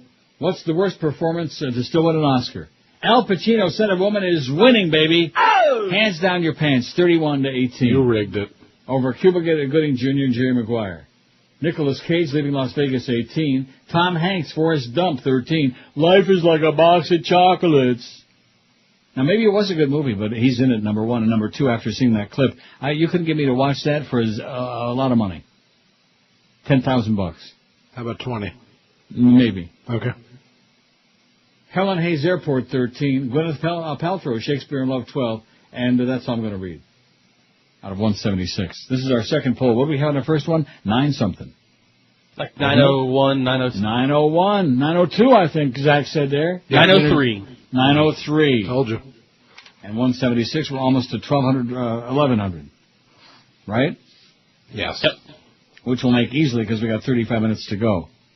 Damn it. The biggest names. The best talent. This is Neil Rogers. Sports Radio 560 QAM. The sports leader. Say cheese. And now the League of Retarded Citizens will perform their rendition of Green Onions. Don't make fun. They worked very hard for this.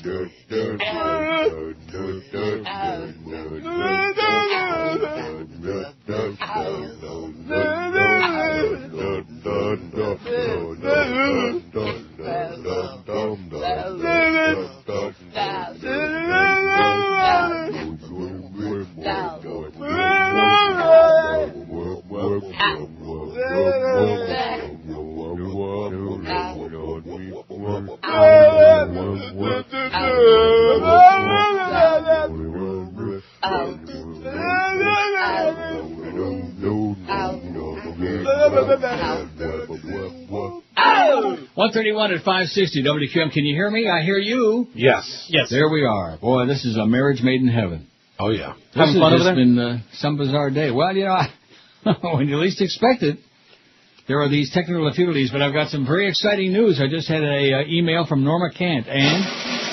Oh, boy. Guns and Ball King. Yeah, he wants those tickets. He wants those runaways.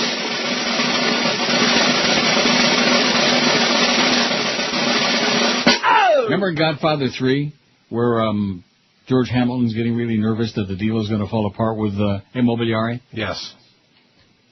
And he goes to see the bishop, that really nerdy old queen bishop with the glasses, and the bishop extends his hand and says, "We have an understanding." Well, that's what we've got here at QAM, according to Norma. They got to dot the I's and cross the T's and stuff like that, but we have an understanding. So all right. That's a good thing. I'm going to be here until I croak on the ears. All right. What? That's a very good thing. Yeah. Is it? Well, it's good. That's some breaking news. Got a job. Unless I decide. See, and of course there would be those people who'd say, "Oh, well, if you did come back down here and do the show from the studio, you wouldn't have any technical problems like that, Neil." Oh yeah. I guess those people haven't been listening very long, right?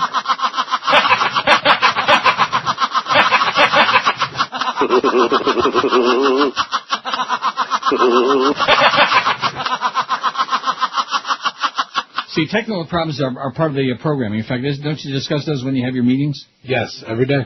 As executive director, don't you say, oh, about 8:30 tomorrow, let's have a technical problem, like lose the line and whatever. Mm-hmm. In fact, remember when George was out of Gulfstream the other day, Chris? Yep, and we lost him for a couple minutes. We lost him for a little bit there. We lost the line. You know, it's part of the business, man. It's broadcasting. It just goes with the territory. And of course, me being the old pro that I am, I don't panic. I just run around here like, oh, geez, what do I do now? You know, like that. Yep. Oh, crap. And then the funny part of it is when I plug the thing in, and then the lights started coming back on, and then it still takes a few seconds before it reestablishes the connection, you know? Yes. Mm-hmm. And so I'm standing here, and the lights are all coming back on. On the 360, the lights are just rolling all around and puking and screaming. And then all of a sudden I hear you, I hear Chris, like that. They're like that. We've had a couple of those days where the whole show was like that, by the way, Zach, where the audio would break up, and it would be, and it's especially good when I was taking calls in those days. Another good reason not to take calls. That's fun. Like that.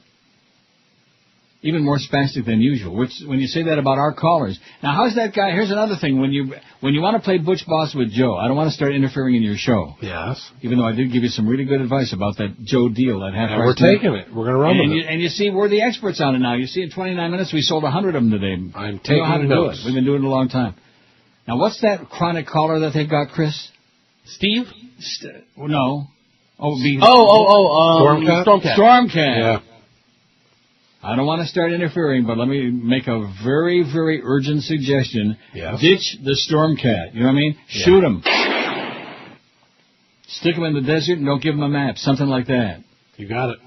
Stormy. Now, does Joe enjoy it? And now, you guys still aren't talking to Richie from Boar's Head and the other idiot, Mark, the Jets fan? They normally call majority of the time during football season. And he's although still Richie talking to does him? call, Richie did call this week. We did hear from him. He's actually going to bring food in on Friday. He feels left out. Why?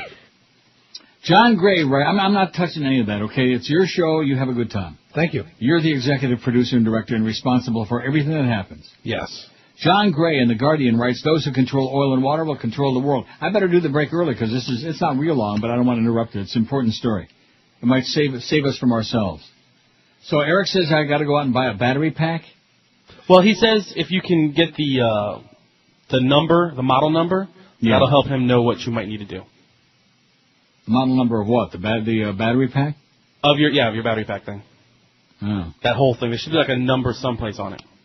Oh, I know a good number when I see one, let me tell you. Like at Woodbine yesterday. Oh, brother, there were some good numbers in that place. But, guys, sorry. Did you fall down or something? No. Oh, I think he's checking the...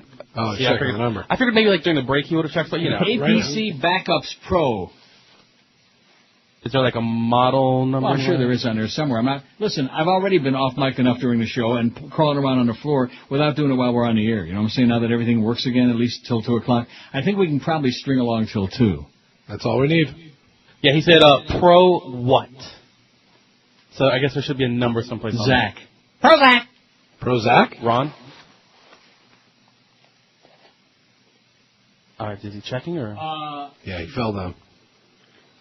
1,400. 1,400, okay. Does that make sense? Sure. And he was asking if it was a 1,250, so that, 1,400 is in that same thing. He said, okay. Okay, what? I don't know. He said, okay. So he's going to send me directions on what all to do? Now, where am I going to get I know what you need. Is that what he said? Yeah, he said, I know what he needs. I know what I need. The computer, too. Oh, I know what I need and what I want. About a check for $10 million would do, and then, what's his name? Something Straight, whatever.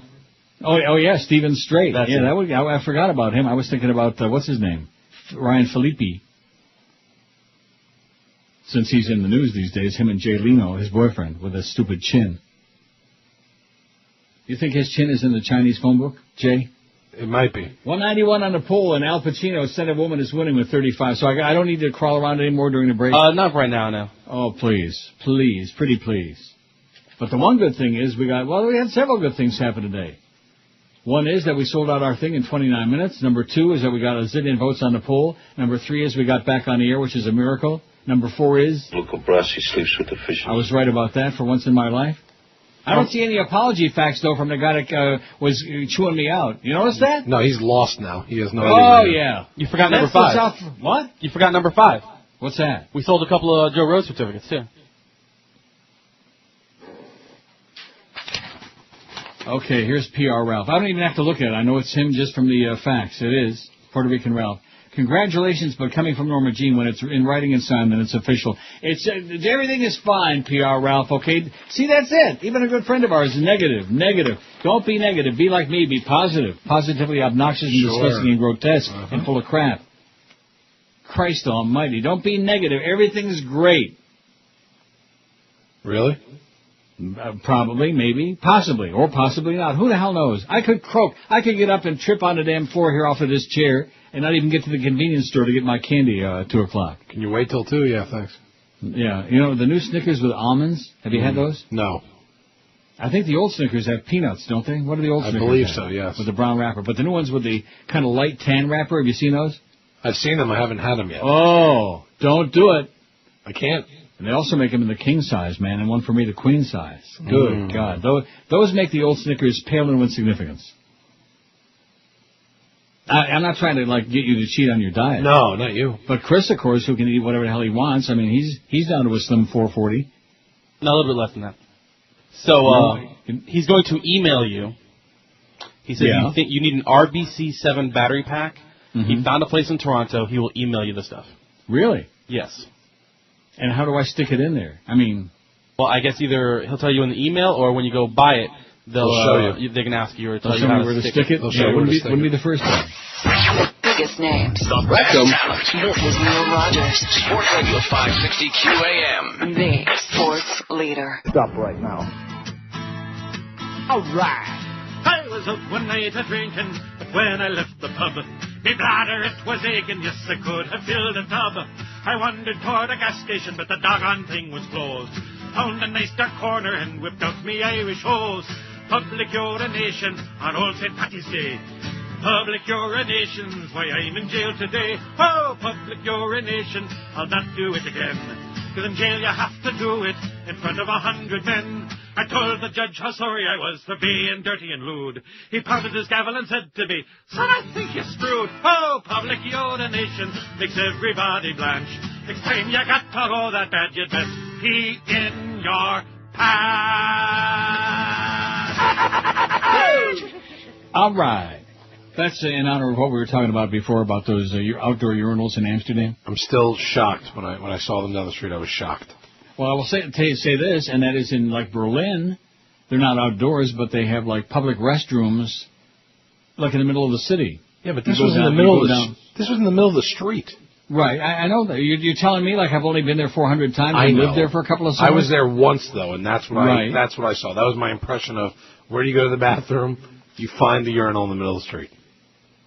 That's what shocked me. Did you pee there? That's the obvious I sure question. did. I had to go to the bathroom, yeah. Well, there you go. So what are you bitching about? I'm not bitching. I just was shocked. And you got 3 other guys maybe peeing there at the same time, and you can't see each other because it's like all blocked off. You know, it's like a how would you describe it? I describe it as a urinal in the middle of the street. Yeah, but it's like a thing with 4 different sides to it, and each side has got a little urinal in there, and you know they're green. It's a duplex urinal. Yeah, that's right. I guess so. That's correct. And the food If was, anybody I didn't like hangs the around food. and is like looking over the edge of the urinal, then you just pee right in their face. I guess Although you they might can. enjoy it in Amsterdam. You never know. They're into a lot of stuff. They're weird, yeah. 207 on the poll. Yeah, weird. Oh, so we got over 1,100 today. Boy, this has been a banner day. I think it's, time to take a few weeks off after this. Oh.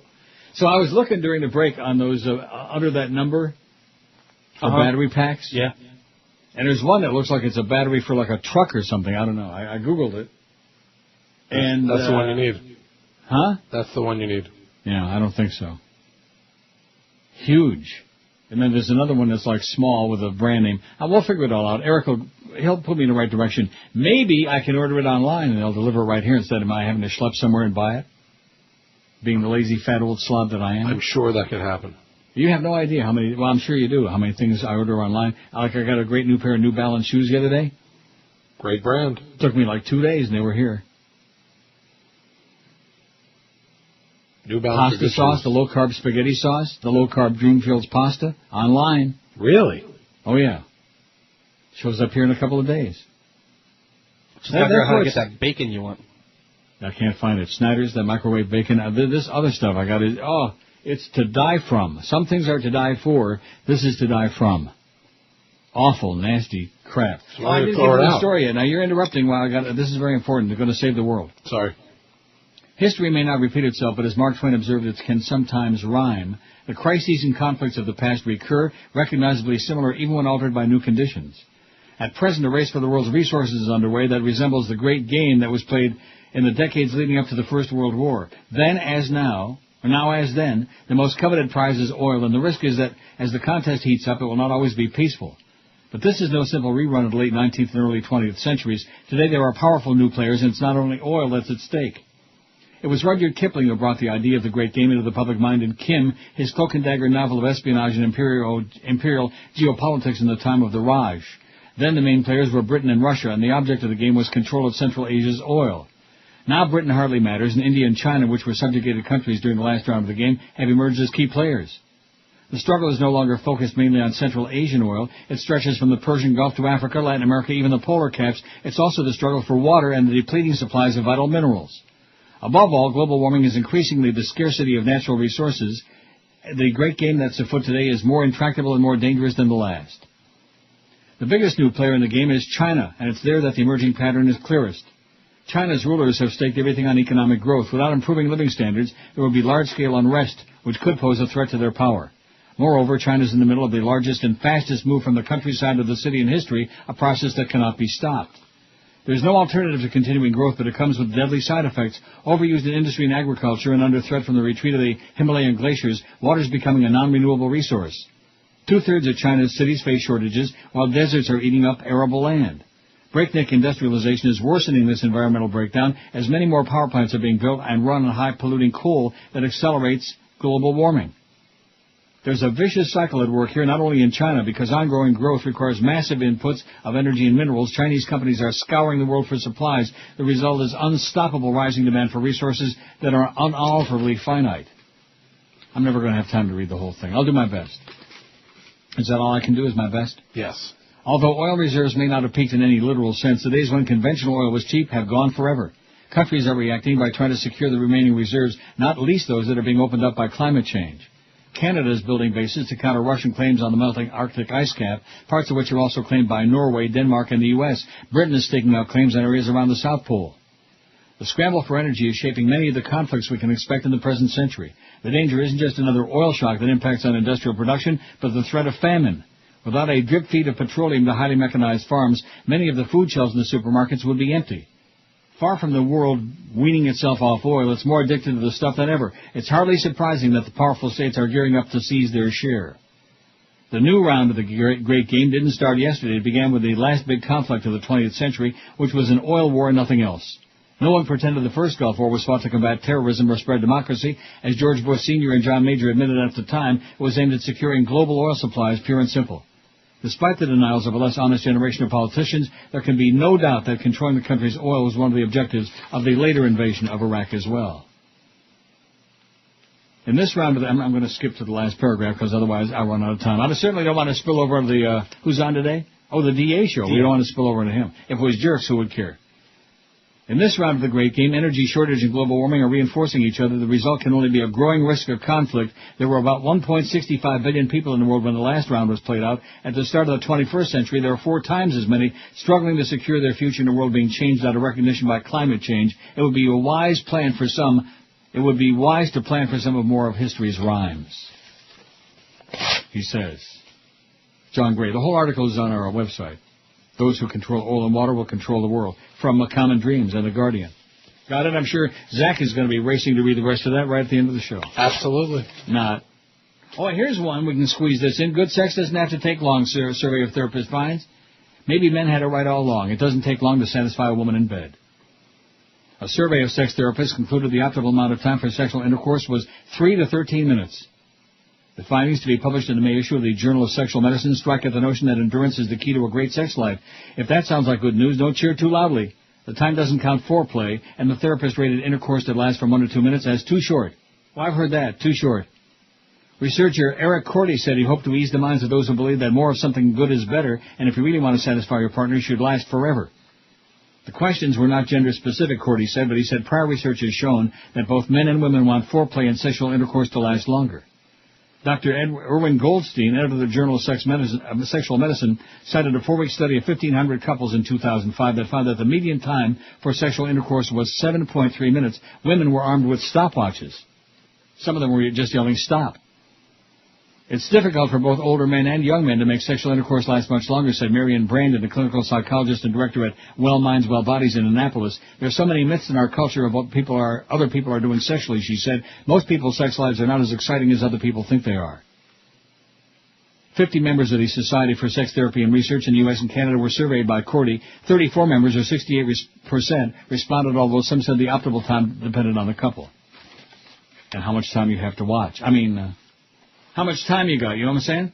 Oh, yeah. Sometimes you don't got a lot of time. Wham bam, you know what I'm saying? Wham bam. 219 votes on the poll on the worst performance ever to win an Oscar. Al Pacino is winning hands down Zach's pants. You rigged it. For Scent of a Woman, the great Al Pacino. Well, listen, it can't all be great. So it's been great having you, Zach. Keep losing the weight. My pleasure, you know that. And I'll eat an extra Snickers for you. We got Josh Cordes back tomorrow, and Brandon ain't too happy about that. The biggest names. And the vote tomorrow, the ratings, whatever it is, the damn tune. And maybe we'll stay on the air, you never know. The sports leader. It stinks in Miami town. At 560 WQAM. All right.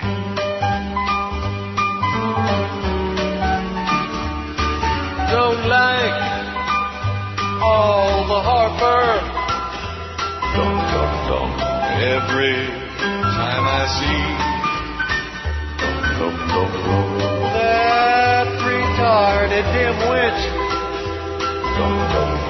on my TV. He's President Trump. Republicans muscled in, and an articulate idiot. I don't know why they would want this guy, but now he's here. We're screwed the next 4 years with President Thumb.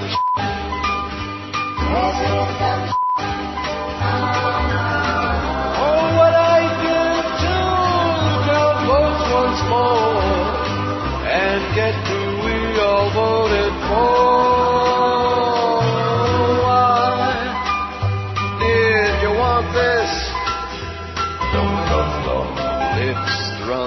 Stupid heat. Mindless drunk and rich kid. He's even dumber than me. He's President Dumb. You don't care what it took. You got him in by hook or crook. The Christian right knows what's best for you and I, but have no fear. We've got a great leader here. With President Dumb. President Dumb.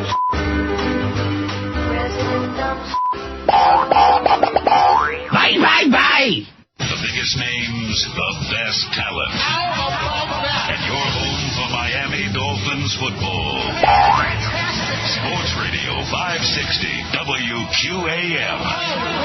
Miami, Fort Lauderdale. Well, Neil's my main man. M-O-R-O-N. Doi, doi, doi, doi, doi.